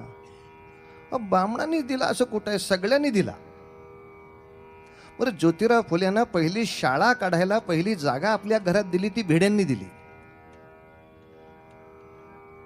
त्याच्या बरोबरीनं पहिल्यांदा शाळांमध्ये जे शिक्षक नेमले जाणार होते त्यांना कुठेही काहीही पगार मिळणार नव्हते. असे काहीही पगार न मिळता सुद्धा फुल्यांच्या शाळेमध्ये ते मुख्याध्यापक आणि आम्ही शिक्षक असे करायला तयार आहोत. असेही 6 ब्राह्मण शिक्षक आहेत. मग त्यांनी मदत केली नाही असं कसं म्हणता? आणि जेव्हा ज्योतिरावांना सुद्धा काही लोकांनी हे डोकं फिरवलं, सगळ्या ब्राह्मणांना लाथा घालून हाकलून दिलं पाहिजे, तेव्हा ज्योतिरावांनी सुद्धा हेच उत्तर दिलं की आपलं भांडण जातीविरुद्ध नाहीच आहे म्हणून तर आपण वेगळे आहोत ना. आपलं भांडण फक्त ब्राह्मण्य या शब्दाचा अर्थ जो दुसऱ्याला कमी लेखतो ती वृत्ती. मग तसं काय, 96 कोळी मराठा सुद्धा 92 कोळीला कमी लेखतो, ते ब्राह्मण्यच आहे. न्हावी दोभ्याला आपल्यापेक्षा कमी याचं लेखतो, तो ब्राह्मण्यच आहे. महार आपल्यापेक्षा मांगाला कमी लेखतो, ते ब्राह्मण्यच आहे. मांग डोंबाला आपल्यापेक्षा कमी लेखतो, ते नका ना फक्त कमी लेखू की संपला विषय. नाही बाबा, तूही मोठा आहेस, मीही मोठा आहे, सगळ्यांना एकमेकांना आदराने नमस्कार करा, माझं भांडण कोणाशीच नाही. महाडच्या चौदार तळ्याच्या आंदोलनामध्ये सुद्धा ब्राह्मण समाजाला तिथे घेऊ नये हे सांगायला जेधे साहेब गेले होते. पण आंबेडकरांच्या वर जी चरित्रात्मक जी 6 पुस्तकं आहेत, या 6च्या 6 पुस्तकात आंबेडकरांचं हे स्वच्छ मत त्या ठिकाणी आहे, माझं भांडण ब्राह्मणाशी नाही. किंबहुना आंबेडकर स्वतः म्हणाले, आमचं नाव पूर्वी आंबावडेकर असं वेगळं विचित्र होतं. आंबेडकर हे माझ्या एका ब्राह्मण शिक्षकांनी मला दिलेलं आडनाव आहे. आणि मला जेव्हा त्या ठिकाणी लंगोटी घालून यायला लागत होतं, माझ्याकडे आवश्यक ती सामुग्री नव्हती, तेव्हा सुद्धा ब्राह्मणातल्या काही शिक्षकांनी आम्हाला मदत करून मोठं केलं. काही ब्राह्मणांनी आमचे अपमान केले ते नाकारत नाही, पण ज्यांनी मदत केली त्यांनाही नाकारायचं इतके कृतज्ञ बाबासाहेब कधीच नव्हते. ज्यांनी मदत केली त्यांच्याबद्दल ते तितकेच कृतज्ञ. नव्हे सहस्रबुद्धे हे महाडच्या चौदार तळ्याच्या आंदोलनाचे प्रमुख म्हणून त्यांचे स्वतःचे स्वीय सहकारी घेतले होते. ज्यांनी ब्राह्मण्य टाळलं त्यांच्याशी कोणाचाच विरोध नाही. ब्राह्मण्य शब्दाचा अर्थ एवढाच घ्यायचा होता, दुसऱ्याला फक्त कमी लेखू नका.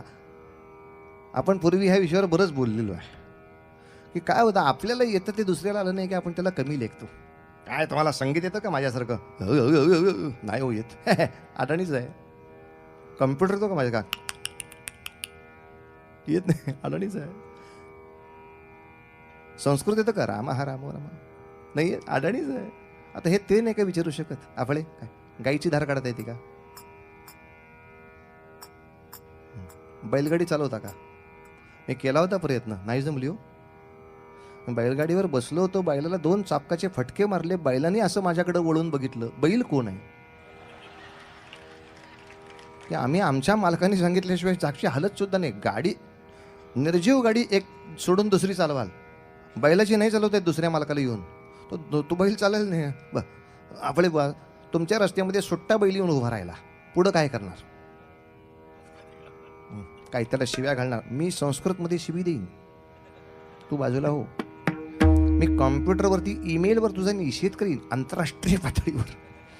मी तुला अग्नी नावाचा राग ऐकून अहो एवढं सगळं कळत असतं तर त्याला नंदी कशाला म्हणला असता, त्याला बैल कशाला म्हणला असता? तो तिथं समोर असा पाय आता शेवटी शेतकरीच महत्वाचा आहे ना, जो त्याला व्यसन घालेल तो त्या ठिकाणी महत्वाचा आहे. आपल्या आद्य शंकराचार्यांच्या जीवनात ही कथा आहे. ते गंगेच्या पार इकडून तिकडे जात असताना नावाड्याशी बोलले की हे नावाडे, तुझं काही शिक्षण वगैरे झालंय का? तो बिचारा नाही म्हणला. आणि नाही म्हणला त्याची एक वेदना होती. आम्हाला शिकवायला कोण आमच्याकडे येत नाही हो. आम्हाला जिथं शिकतात तिथं घेत नाही, आणि आम्ही जिथं राहतो तिथं कोणी येत नाही. कसं शिकावं? मग नाही शिकले म्हणून फक्त चुनाला बॉम्बलायचं का? या ना शिकवायला. तिथं कोण आमच्या दृष्टीने येत नाही. आम्ही जिथे शिकतात तिथं आम्हाला येऊ देत नाही. आम्ही काय शिकणार?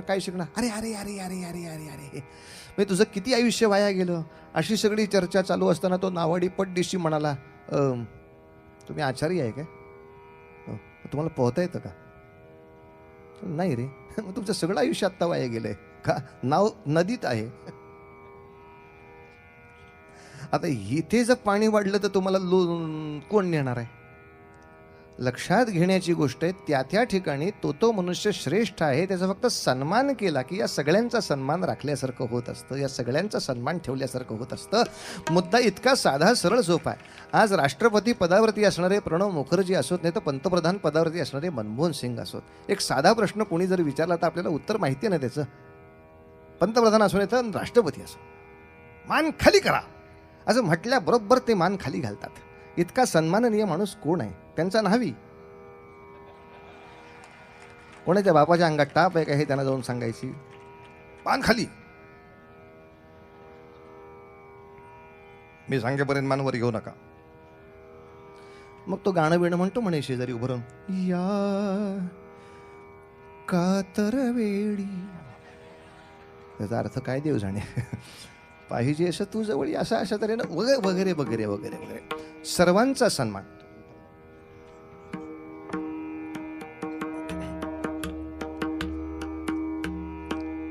सप्तशतीमधली एक शंका दूर करतो पूर्वरंग पुरे. उद्या हनुमंतांच्या बद्दल मला फार बोलायला नको, कारण हनुमंतांबद्दलचा माझा पूर्वरंग लोकांना पाठ आहे. मी विसरलो तर तुम्हीच सांगाल याच्यानंतर वा हेच वाक्य आहे. देवीबद्दलचा फक्त एक संशय दूर करतो. सप्तशतीमध्ये असं एक ठिकाणी वर्णन आहे की देवीला अनेक भेटवस्तू लोकांनी दिल्या, देवांनी दिल्या. त्यात दारू प्यायचं एक भांड दिलंय, सुरापात्र. आणि त्या सुरापात्राने देवी त्या युद्धामध्ये थोडीशी तिनं दारू घेतली आहे असं वर्णन आहे. मांसाहाराचंही थोडं वर्णन आहे. किंबहुना तसा श्लोक पण आहे की ती महिषासुराला सांगते, मी थोडीशी घेते, तोपर्यंत काय ओरडायचं ते ओरडून घे. एकदा माझं घेऊन झालं की मग बघते तुझ्याकडे. गर्ज गर्ज महाभाग यावत मधुपिभाम्यहम.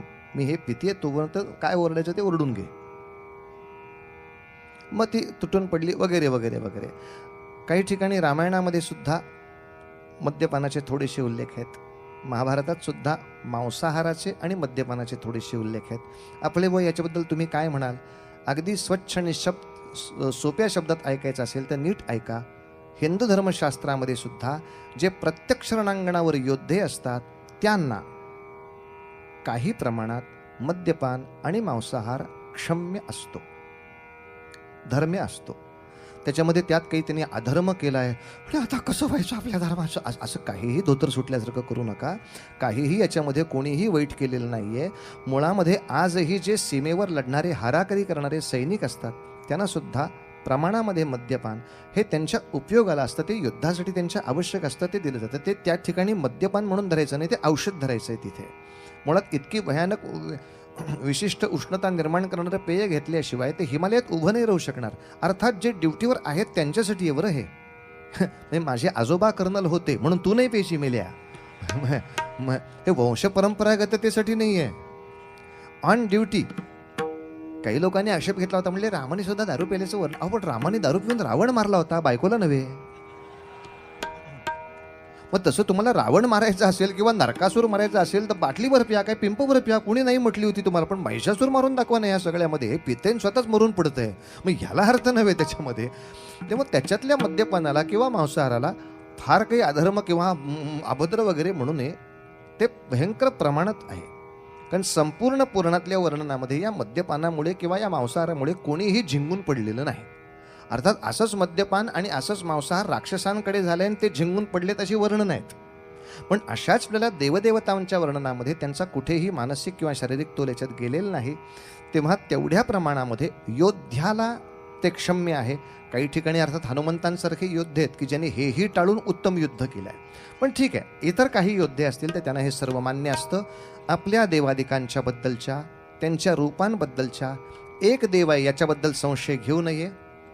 33 असल्याबद्दल वाईट वाटून घेऊ नये. ते डिपार्टमेंटचे ते समजायला पाहिजे. त्या डिपार्टमेंटचं काम वेगवेगळं असल्यामुळे आपल्या वेगवेगळ्या तक्रारीसाठी आपण वेगवेगळ्या देवतेच्या रूपाकडे जात असतो. ते आवश्यक आहे हे समजायला पाहिजे. आणि त्या रूपाचं हे जे प्रतीक चित्र आहे, गणपतीचं आहे, शिवाचं आहे, पार्वतीचं आहे, या चित्रांमध्ये 8 हातातली तिकडे बाई असते का असं म्हटलं की म्हणायचं असं तोंड असलेला कुठं माणूस असतो का? अरे माणसा, आत्ताच मी तुला सांगितलं की पार्वतीला 3 देवांनी समर्थन दिलं, एनओसी दिली. त्यामुळे तिचे 2 हात आणि ह्या तिघांचे 6 हात असे म्हणून अष्टभुजा नाही का होत. हरिच्या आता कळतंय ना काहीतरी सांगितलेलं मी. ठीक आहे, पुढची लक्षणं तुला तर समजायची तशी समजतील. तूर्त या देवीच्या रूपाला मी बुद्धीनं आपल्याला समजावून द्यायचा प्रयत्न केला, कारण आपली तीक्ष्ण बुद्धिमत्ता हेही एक देवीचं रूप आहे. या देवी सर्वभूतेषु बुद्धिरूपेण संस्थिता. आपल्या बुद्धीनं, आपल्या वाणीनं, आपल्या वाचेनं आपल्याबद्दल असलेले गैरसमज लोकांचे दूर करावेत, यासाठी आपली बुद्धिमत्ता वापरावी. हे सुद्धा एक देवीचं रूप असल्याने या बुद्धिमत्तेच्या देवीच्या रूपाला, गजाननाला आणि सरस्वतीला वंदन करून या ठिकाणी पूर्वरंगाला थांबायचं. मुद्दाम त्याचाच नावाचा राग घेतलेला आहे. रागाचं नाव दुर्गा. सारे म प ध ध प म रे. गोव्याच्या लोकांना हा राग फार आवडतो. सारखे ते बोलता बोलता म्हणतात, तू बुवा मरे मरे मरे, खातोस मरे, जेवतोस मरे. माता ध ध ध सारे म प ध सा ध प म प ध प मरे मरे सारे सा ध सा. देवी भजो दुर्गा, देवी भजो दुर्गा, देवी भजो दुर्गा.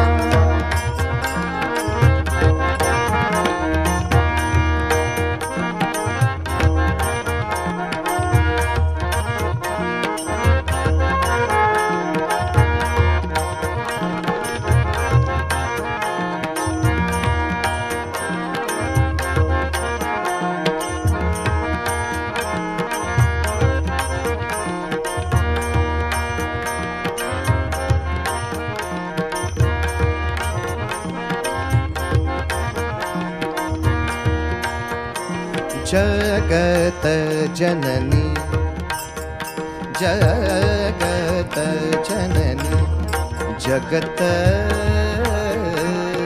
जननी, जगत जननी. महिषासुर मर्दिनी, देवी भजो दुर्गा, देवी भजो दुर्गा, देवी भजो दुर्गा.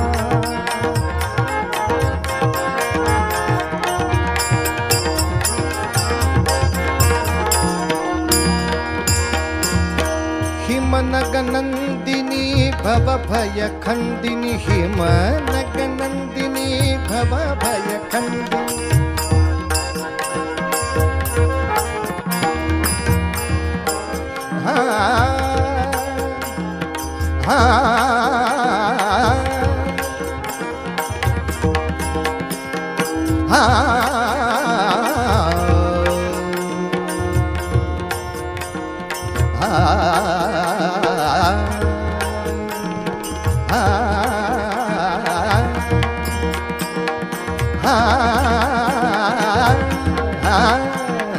हिमनगनंदिनी भव भय खंदिनी, हिमनगनंदिनी भव भय खंदिनी.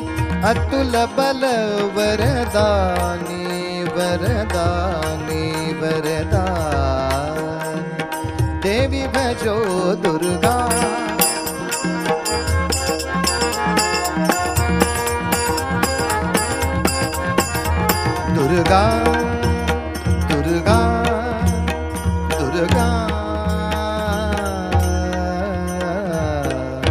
जगदंबा माता की जय. 5 वेळेला भजन. रघुपती राघव राजा राम पतित पावन सीताराम.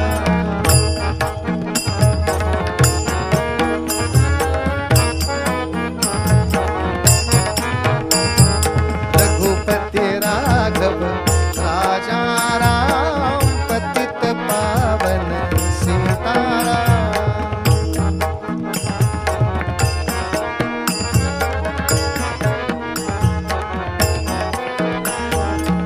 रघुपति राघव राजा राम पतित पावन सीताराम.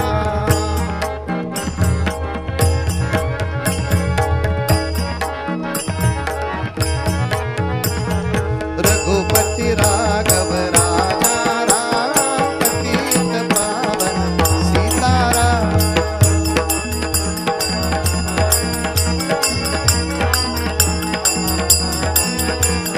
रघुपति राघव राजा राम पतित पावन सीताराम.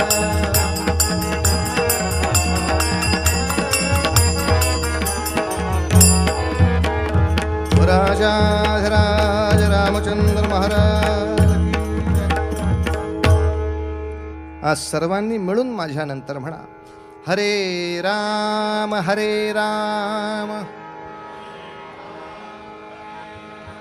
राम राम हरे हरे,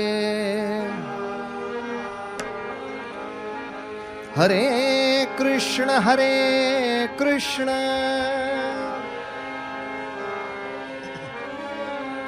कृष्ण कृष्ण हरे हरे. जय जयकार एकत्र. गोपाल कृष्ण महाराज की जय. अफजल खानाच्या वधानंतर क्षणभर सुद्धा विश्रांती न घेता राजे दौडीनं राजगडाकडे आले. माँसाहेबांची भेट घेतली, सगळ्या घरच्यांची ख्याली खुशाली घेतली आणि पुढच्या स्वारीसाठी निघाले. ते जवळजवळ 1 वर्ष परत आलेच नाहीत. नंतरचा जवळजवळ 1 वर्षाचा कालखंड राजे फक्त मोहिमेवर होते. पण ही मोहीम करत असताना एका बाजूला त्यांनी पन्हाळ्यापर्यंत कोल्हापूरला धडक मारली आणि दुसऱ्या बाजूला कोकणला रत्नागिरी खारेपाटणपर्यंत खाली उतरले. तसंच राजापूरपर्यंत सुद्धा पोचले. कोकणातला बराचसा पट्टा त्यावेळेला राजे स्वतः फिरले आहेत. त्या कालखंडातच बहुतेक सगळीकडे उल्लेख असतील. कधी चिपळूणला होते, किंवा देवरुखला होते, किंवा रत्नागिरीतही होते.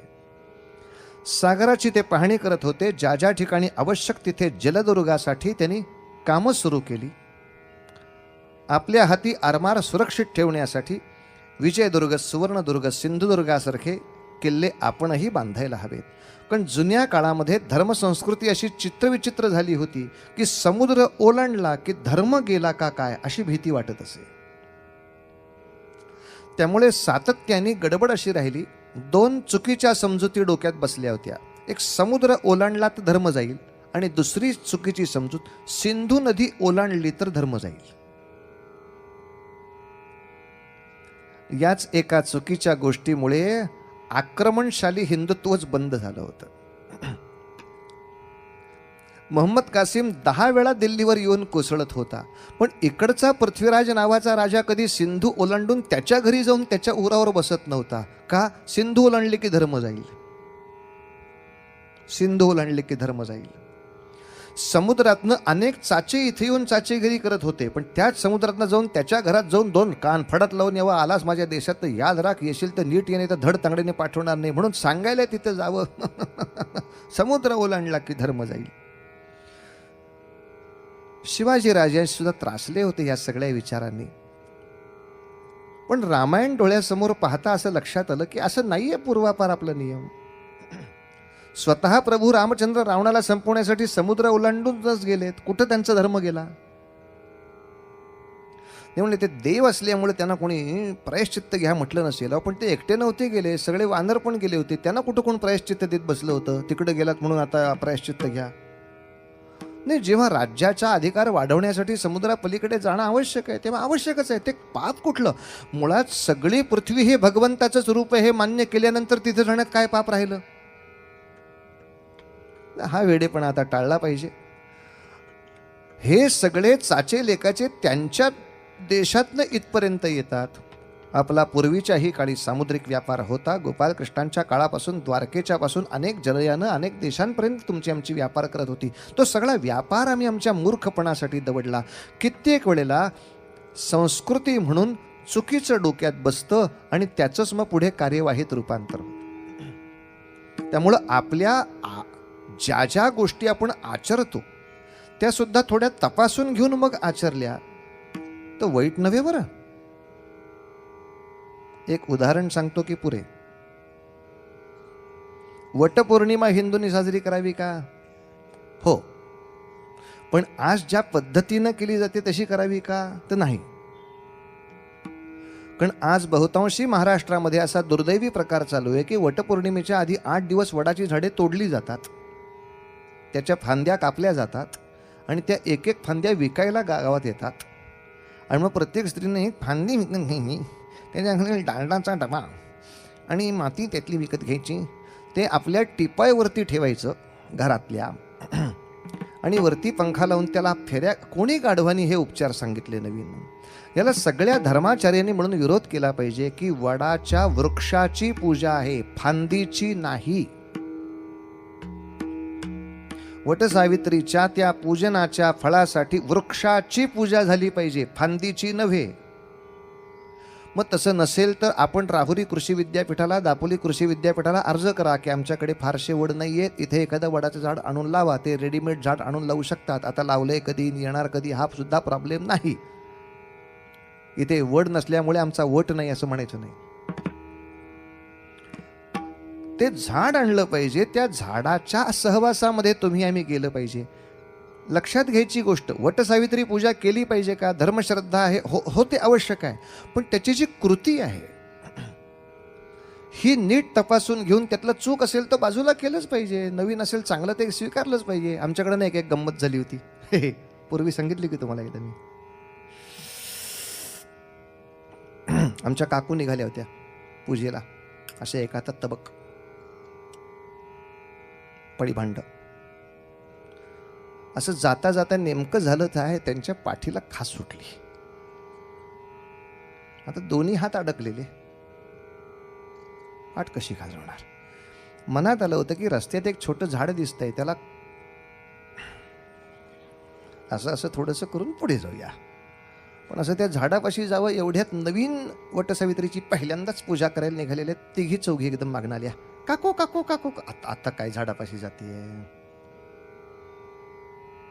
चला पुढे. ह्यानं पुढं कटवायचं होतं.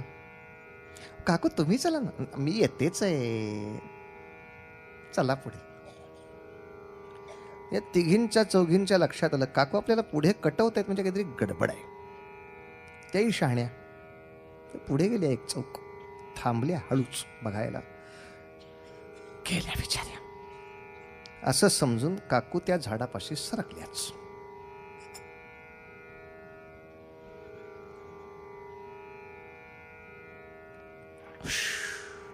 सुटली बाई, पाठ खाजवली, बरं वाटलं.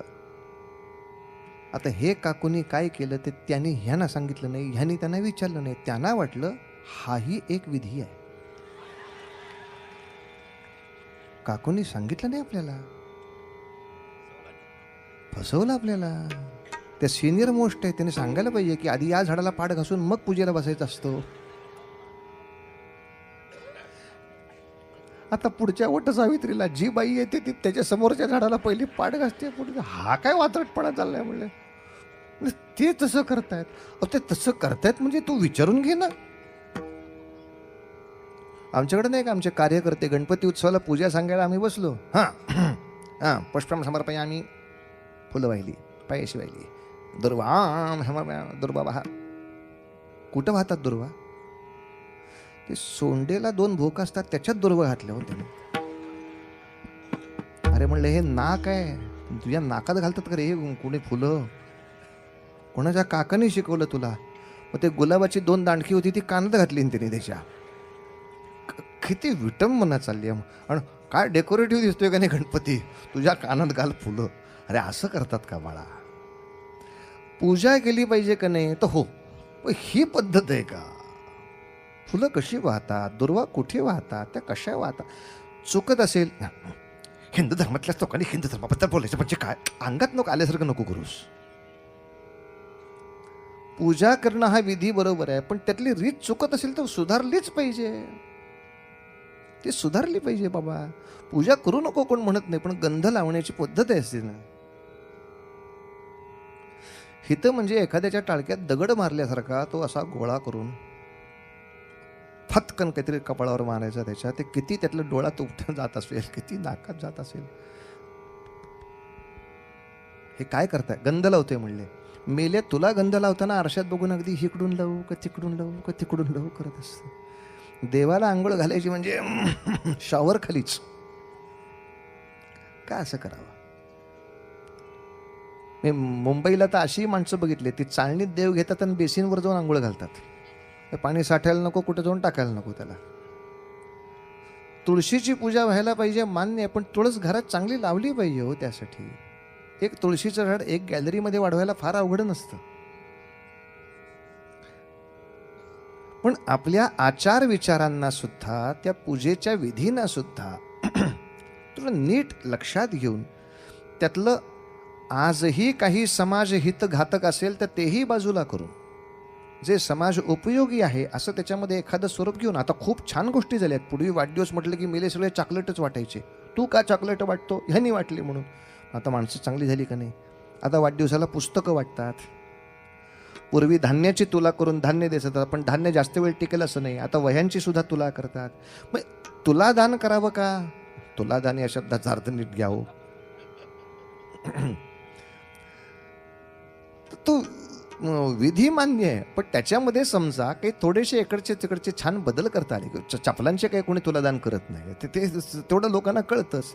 पण हा बदल आवश्यक तेव्हा आवश्यक तिथे काही हरकत नसतो करण्याला. या तऱ्हेनं मी शिवरायांचं एक वेगळेपण आपल्या समोर मांडत होतो की समुद्र ओलांडला की जात जाईल आणि धर्म जाईल. ह्या वेडेपणाने हिंदुत्वाला थांबवायचं का? कुठे हिंदू धर्मामध्ये असं होतं?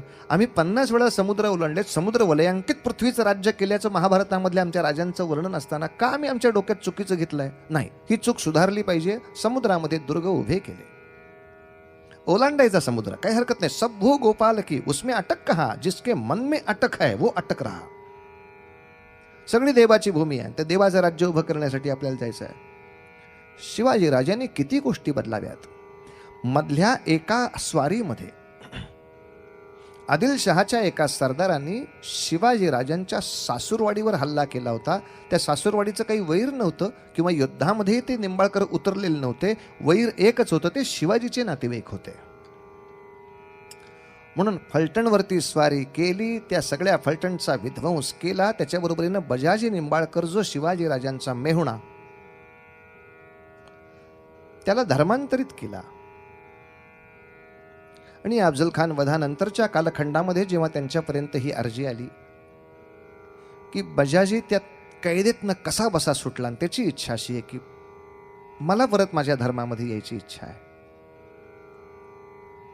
तेव्हा शनी शिंगणापुराच्या पवित्र भूमीवरती अनेक ब्रह्मवृंदांना एकत्र आणून प्रायश्चित्त विधी नावाचं विधान निर्माण करायचा आग्रह राजांनी केला आहे की असं एखादं विधान तयार करा. ज्या योगे तुमच्या समोर बसला त्याच्यासमोर ते प्रायश्चित्त विधानाचे 4 मंत्र झाले, त्याला संपूर्णतः हिंदू धर्मामध्ये प्रवेश करता आला पाहिजे. हो, कुठल्याही धर्मात राहिला तरी काय, तो तसाच असतो. हे जर मान्य असेल तर मग हिंदू धर्मात राहून तसाच राहू दे ना, काय फरक पडतो? कुठल्याही धर्मात राहून जर तो समानच असतो तर हिंदू धर्मात राहून राहू दे ना त्याला समान, काय फरक पडतो? प्रश्न तोच आहे. पण शिवाजी राजांना समजतंय की हिंदुत्वाच्या संस्काराखाली असणारी बहुतांशी कुटुंब असतील तरच या हिंदुत्वाच्या एका विशिष्ट धारेला आपण मोठं करू शकणार आहोत. कारण सर्वांचा सन्मान राखणारी धारा, पुन्हा एकदा आपण पुनरुच्चार करतोय, ती हिंदुत्वाची धारा आहे जी सर्वांना समान न्याय देते आहे.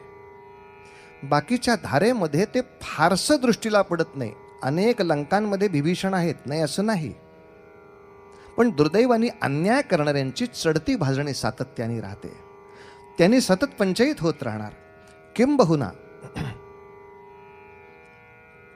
ज्या वेळेला अफगाणिस्तानच्या पार्श्वभूमीवर असणाऱ्या प्रचंड मोठमोठ्या डोंगरांमध्ये असलेल्या गौतम बुद्धांच्या अप्रतिम मूर्ती अफगाणिस्तानच्या सरकारने छेन्नी हातोडीने तोफा लावून फोडल्या. गौतम बुद्धांच्या मूर्तींचे ठिकऱ्या आणि तुकडे तुकडे अफगाणिस्तानच्या भूमीवरती नाचवले, कारण त्यांनी स्वतःला सांगितलं होतं बुद्धाच्या मूर्ती असतील म्हणून काय झालं. आणि आश्चर्य बघा, अफगाणिस्तान आम्ही समजतो यवनांचा देश आहे, पण तिथे बुद्ध मूर्ती होत्या. पण बुद्ध मूर्ती असल्यामुळे उगाच यवन देशाला प्रश्न यायला नको. आणि आम्ही मूर्तीचे भंजक आहोत, आम्हाला मूर्तीपूजा मान्य नाही. भारतामध्ये सुद्धा चार्वाकापासून असा एक प्रचंड मोठा पंथ होता की ज्यांना मूर्तीपूजा मान्य नव्हती. ते नव्हते मूर्तीची पूजा करत, पण ते बाकीच्या मूर्तीनं तोडत नव्हते. पण दुर्दैवाने जेव्हा अफगाणिस्तान सरकारने तोफा लावून बुद्धांच्या मूर्ती खाली तोडल्या, पाडल्या, अशा तऱ्हेनं दुसऱ्यांच्या मूर्ती तोडून टाकणं, दुसऱ्यांची धर्मश्रद्धा दुखावणं, दुसऱ्यांच्या धर्मश्रद्धेला पायदळी तुडवणं, हे काही प्रमाणात का होईना काही सत्ताधीश यवनांचा धर्म राहणार आहे. त्यामुळं त्या विचारधारेपासून मनुष्य थोडा बाजूला ठेवला पाहिजे. नूरखान बेग येऊ शकले कारण ते आपल्या संस्कारामध्ये आले, पण जोपर्यंत अशा रीतीचाच संस्कार येत असेल, आपल्याला कल्पना नाही गोव्याच्या भूमीवरती या झेवियर नावाच्या माणसानं जे अनन्वित अत्याचार केलेत यांना संत म्हणायला आपल्याला लाज वाटली पाहिजे. पण दुर्दैवाने सेंट झेवियरचंच कौतुक तिथं जास्त आहे. पण झेवियरनी स्वतः पोर्तुगाल राजाला जे पत्र पाठवले ते आहे की उपलब्ध इतिहासात, ज्यामध्ये तो झेवियर स्वतःच सांगतोय पोर्तुगाल राजाला की मी इथे ख्रिश्चन धर्म वाढवण्यासाठी, धर्मप्रसार करण्यासाठी काय काय नाही केलं. सामान्य लोकांना तापत्या तव्यावर उभं करून चटके दिले, त्याच्यातून वाचण्यासाठी त्यांनी धर्म स्वीकारायला लावले. स्त्रियांनी बेबरूपासून वाचण्यासाठी धर्म स्वीकारायला लागले. जे नाही म्हटले अशा गर्भारशा बाईंची सुद्धा पोट फाडून आतले गर्भ काढून सुद्धा तेलामध्ये आम्ही टाकून दिले आणि मग लोकांमध्ये दहशत पसरवली. इतकं सगळं पुण्यकृत्य केल्यानंतर तरी मला संत म्हणा. आणि त्याच्यानंतर वरच्या राजाने त्याला संमती दिली की आता तुला सेंट पदवी लावायला हरकत नाही. म्हणजे हिंदू धर्मामध्ये किडामुंगी सुद्धा मारली गेली तरी सुद्धा यातना ज्याला होतात त्याला संत म्हणायचं. दुसऱ्या बाजूला आपल्या धर्माचा प्रसार करण्यासाठी वाटेल त्या यातना दिल्या तरी चालतील अशा माणसाला संत म्हणायचं. इतकी सगळी इतिहासामध्ये भयानक रूपं आपल्या समोर स्वच्छ उघडी दिसत असताना सुद्धा आम्हाला दूरदर्शन पासून सरकार थापा मारते की सगळे धर्म सारखंच शिकवणार आहेत. कसं सारखं शिकवणार आहेत? ज्याच्या शिकवणुकीमध्येच आपल्या शत्रूचे अनन्वित हाल केले तर अधिक पुण्य मिळणार असं लिहिलं असेल, तो कसा चांगला राहणार आहे? त्यामुळे औरंगजेब सुद्धा संभाजी राजांना मारताना झटक्याने मारत नाही, एक एक अवयव तोडत मारतो. आणि तीच परंपरा चालू ठेवत असल्यामुळे आज पाकिस्तान सुद्धा भारतीय सैनिकांना जेव्हा मारतं तेव्हा दणकन मारत नाही. आज 7-8 सैनिकांची जी आपल्याला प्रेतं मिळाली त्या प्रेतांचं पोस्टमार्टम हेच सांगतंय की या सगळ्या सैनिकांना एक एक अवयव तोडत मारलाय. शत्रूला नुसता मारायचा नाही तर यातना देऊन जास्तीत जास्त मारला तर आपल्याला भगवंत प्रसन्न होतो. या विचारसरणीचा सारखा ज्यांच्या डोक्यावरती मारा चाललाय अशा ठिकाणी मनुष्य सज्जन राहणं, सहृदय राहणं थोडं अवघड असतं बाळा. त्याच्यातूनही चांगले राहतात, पण शिकवणुकीमध्ये विखार असल्यानंतर थोडं अवघड होऊन बसतं. तेव्हा एखाद्या चांगल्या सहिष्णू शिकवणुकीमध्ये मनुष्य असायला काय हरकत आहे? आणि ज्याला आक्षेप घ्यायचाच नाही त्याला कशाचाच आक्षेप घ्यायची गरज नाही. पण बजाजी निंबाळकरांना त्याने हिंदू धर्मामध्ये स्वीकारून घेतलं. इतकंच नव्हे तर पुढचा जेव्हा प्रश्न शिल्लक राहिला की अशा दुसऱ्या धर्मातून आपल्याकडे आलेल्यांच्या घरात सोयरी कोण करणार, तेव्हा बजाजी निंबाळकराच्या मुलाला शिवाजी महाराजांनी स्वतःची मुलगी दिली. खऱ्या अर्थाने समान न्याय या शब्दाचा अर्थ फक्त शिवाजी राजांच्या पाशी आहे. बाकी याच्यानंतरच्या कुठल्याही दुर्दैवानी राजवटीने हा शब्द सांगू नये की आम्ही धर्मनिरपेक्षता पाळली म्हणून. धर्मनिरपेक्ष या शब्दाचा अर्थ हा शिवरायाने जो दाखवला, तुम्ही कोणती उपासना करता याच्याशी काही संबंध नाही धर्मनिरपेक्षतेचा. जेव्हा बक्षीस देण्यासाठी आणि शिक्षा देण्यासाठी धर्माचा विचार केला जात नाही तेव्हा त्याला धर्मनिरपेक्षता म्हणतात. हे मूलतत्व तुमच्या कायद्याचं. शिवाजीराजांचं चरित्र यासाठी आणि शिवरायांचा ध्यास यासाठी बजाजी निंबाळकरनं आणलंच. तसं पुढच्या कालखंडामध्ये नेताजी पालकर नावाच्या त्यांच्या सरनौबताला सुद्धा असा धर्मांतरित केला होता. त्यालाही पुन्हा धर्मामध्ये आणून प्रतिष्ठित करण्यामध्ये शिवाजीराजांचं मोठेपण आहे. आणि हे मी आग्रहाने सांगतो, याचं कारण हेच की अजूनही कोकणात आणि मुंबईत अनेक धर्मांतरित विवाह होतात. ख्रिश्चनांची मुलगी एखाद्या वेळेला लव्ह मॅरेज म्हणून हिंदू धर्म स्वीकारून हिंदू घरात येते. मुसलमानाची मुलगी एखाद्या वेळेला हिंदू मुलावर प्रेम बसलं म्हणून धर्म स्वीकारून आपल्या धर्मात येते. पण हे लग्न झाल्यानंतर हिंदूंच्या घरातली माणसं त्यांना हळदी कुंकवाला बोलवत नाहीत.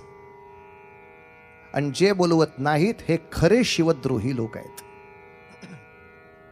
घराघरातल्या सगळ्या आज्या सुद्धा सांगतात, बंडू तू आपला येहो सत्यनारायणाला की तुझी बायको आणू नकोस, कुठली मेल्या कुठल्या धर्माची आणली देवटाने, आमच्या कृष्णाचं सोवळं बिघडेल ना. अरे कृष्णाच्या कशासाठी हा नियम? उलट तुमच्या आमच्या घरातल्या बाया बापड्यांनी सांगितलं पाहिजे, अय्या मग ती पोर्तुगीज मुलगी असून सुद्धा इकडे आली आहे का? अरे मग तिला बोलव आपल्याकडे, तिला हळद कुंकू कसं लावायचं शिकवते, ओटी कशी भरायची तिला शिकवून देते, तिला आपल्या तऱ्हेनं नथ कशी घालायची शिकवते, छानपैकी कानातल्या कुड्या करते, किती छान पोगगी. ते कौतुक राहिलं बाजूलाच. त्यांना देवघरात आणू नका बरं का. देव बाटतो. इथं सगळ्यांना शुद्ध करायला उभे राहिलेले शिवाजीराजे, आम्ही शिवाजीचे भक्त, आम्हाला भीती, आम्ही बाटू का शुद्ध होऊ? हा नाही तर देवच बाटतो आमचा. यातल्या सगळ्या खोलचट समजुती एका थडक्याने बाजूला करणारे राजे असल्यामुळे बजाजींचं शुद्धीकरण तर झालंच. आणि आता या क्षणाकडे जाऊ.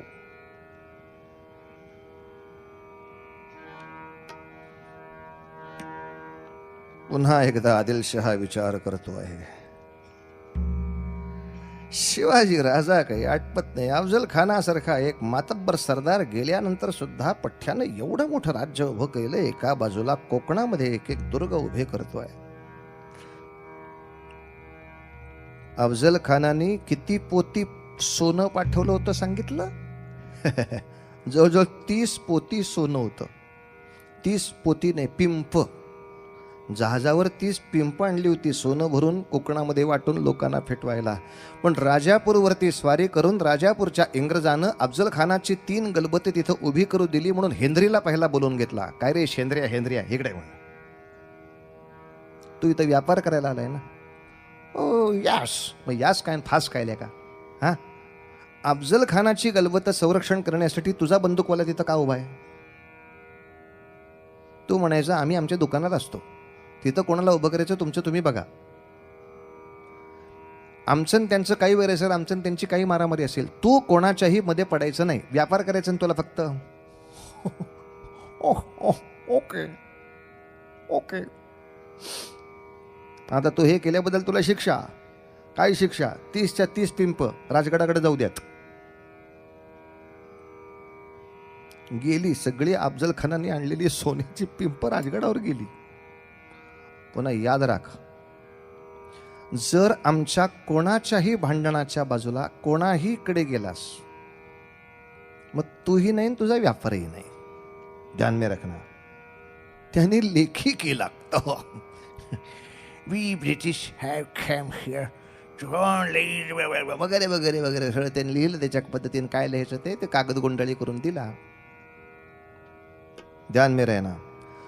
राजापूरपासून रत्नागिरीपासून देवरुखपर्यंत सगळीकडे माझ्या आरमाराची भगवा ध्वज घेतलेली जहाजं फिरणार आहेत. यांना कुठेही इंग्रजांनी किंवा अरबांनी त्रास दिला तर याच्या भूमीवरती उभं करणं तुम्हाला मला शक्य होणार नाही. ध्यान में रखना. जी. राजे इकडे आले. तोपर्यंत मिरजेला जाऊन तिथला किल्ला जिंकावा म्हणून राजे उभे होते. इतक्यात बातमी अशी आली की पुन्हा एकदा आदिलशहाचा दरबार भरला आहे. पुन्हा गंभीरपणे विचार सुरू झाला आहे आणि आता आणखीन त्रास आहे, कारण एकाच वेळेला दोन्ही ठिकाणी दरबार भरले, एक आदिलशहाचा आणि दुसरा औरंगजेबाचा. या दोनही बादशहांचा विचार असा चालू आहे की एकटे आपण स्वारी करतोय म्हणून बहुतेक पराभूत होत असू. एक स्वारी अशी करूया जी संयुक्त स्वारी असेल. एकाच वेळेला आदिलशहानी स्वारी करायची आणि त्याच वेळेला मुघलांची स्वारी महाराष्ट्रावर आणायची. औरंगजेब विचार करतो, कोणाला पाठवू कोणाला पाठवू. कोण महाराष्ट्रामध्ये जायला तयार आहे, असं औरंगजेबाने विचारल्यावर समोरच्या लोकांची काय अवस्था होत असे याचं वर्णन करणारा आपल्याकडे साक्षीदार आहे. कोण? कविराय भूषण, जो त्या दरबारातच होता. त्यामुळे ह्याच्यापेक्षा आय विटनेस कोणीच नको. तो दरबारात असणाराच आय विटनेस आहे कविराय भूषण. तो भूषण बघतोय, अजून शिवाजीशी 2 हात सुद्धा यातले कोणी केलेले नाहीत, पण ज्या कीर्ती ऐकल्या आहेत त्यांनीच आमच्या सगळ्या पोटामध्ये असा गोळा आलाय. कोणी मान वर करून सुद्धा बघायला तयार नव्हतं हो, असं कविराय भूषण लिहितो. त्यांनी फार सुंदर काव्यरचना केली आहे. त्या काव्यरचनेचं नाव शिवबावनी. हिंदी भाषेच्या अभ्यासक्रमामध्ये आत्तापर्यंत इंग्रजांनी सुद्धा शिवबावनी ठेवली होती. नंतरच्या काळात आपल्या लक्षात आलं, त्याच्यामध्ये शिवाजी महाराजांचा पराक्रम सांगत असताना त्यांना बादशहा किती घाबरतात याचंही वर्णन असल्यामुळे कोणाची तरी मनं दुखावायला नकोत अशी हिंदूंचीच मनं दुखली.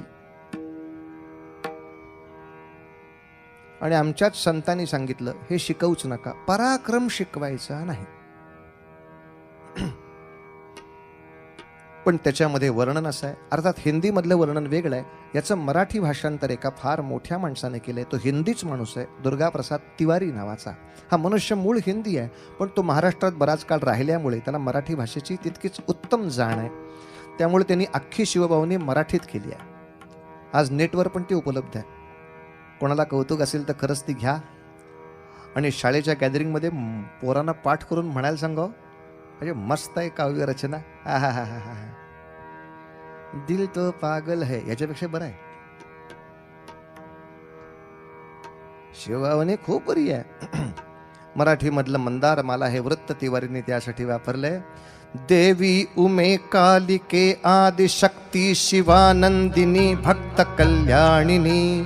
देवी उमे कालिके आदिशक्ती शिवानंदिनी भक्त कल्याणिनी. चंडासुरच्छेदिनी भद्रकाली निशंभासुर प्राण संहारिणी. चंडासुरच्छेदिनी भद्रकाली निशंभासुर प्राण संहारिणी.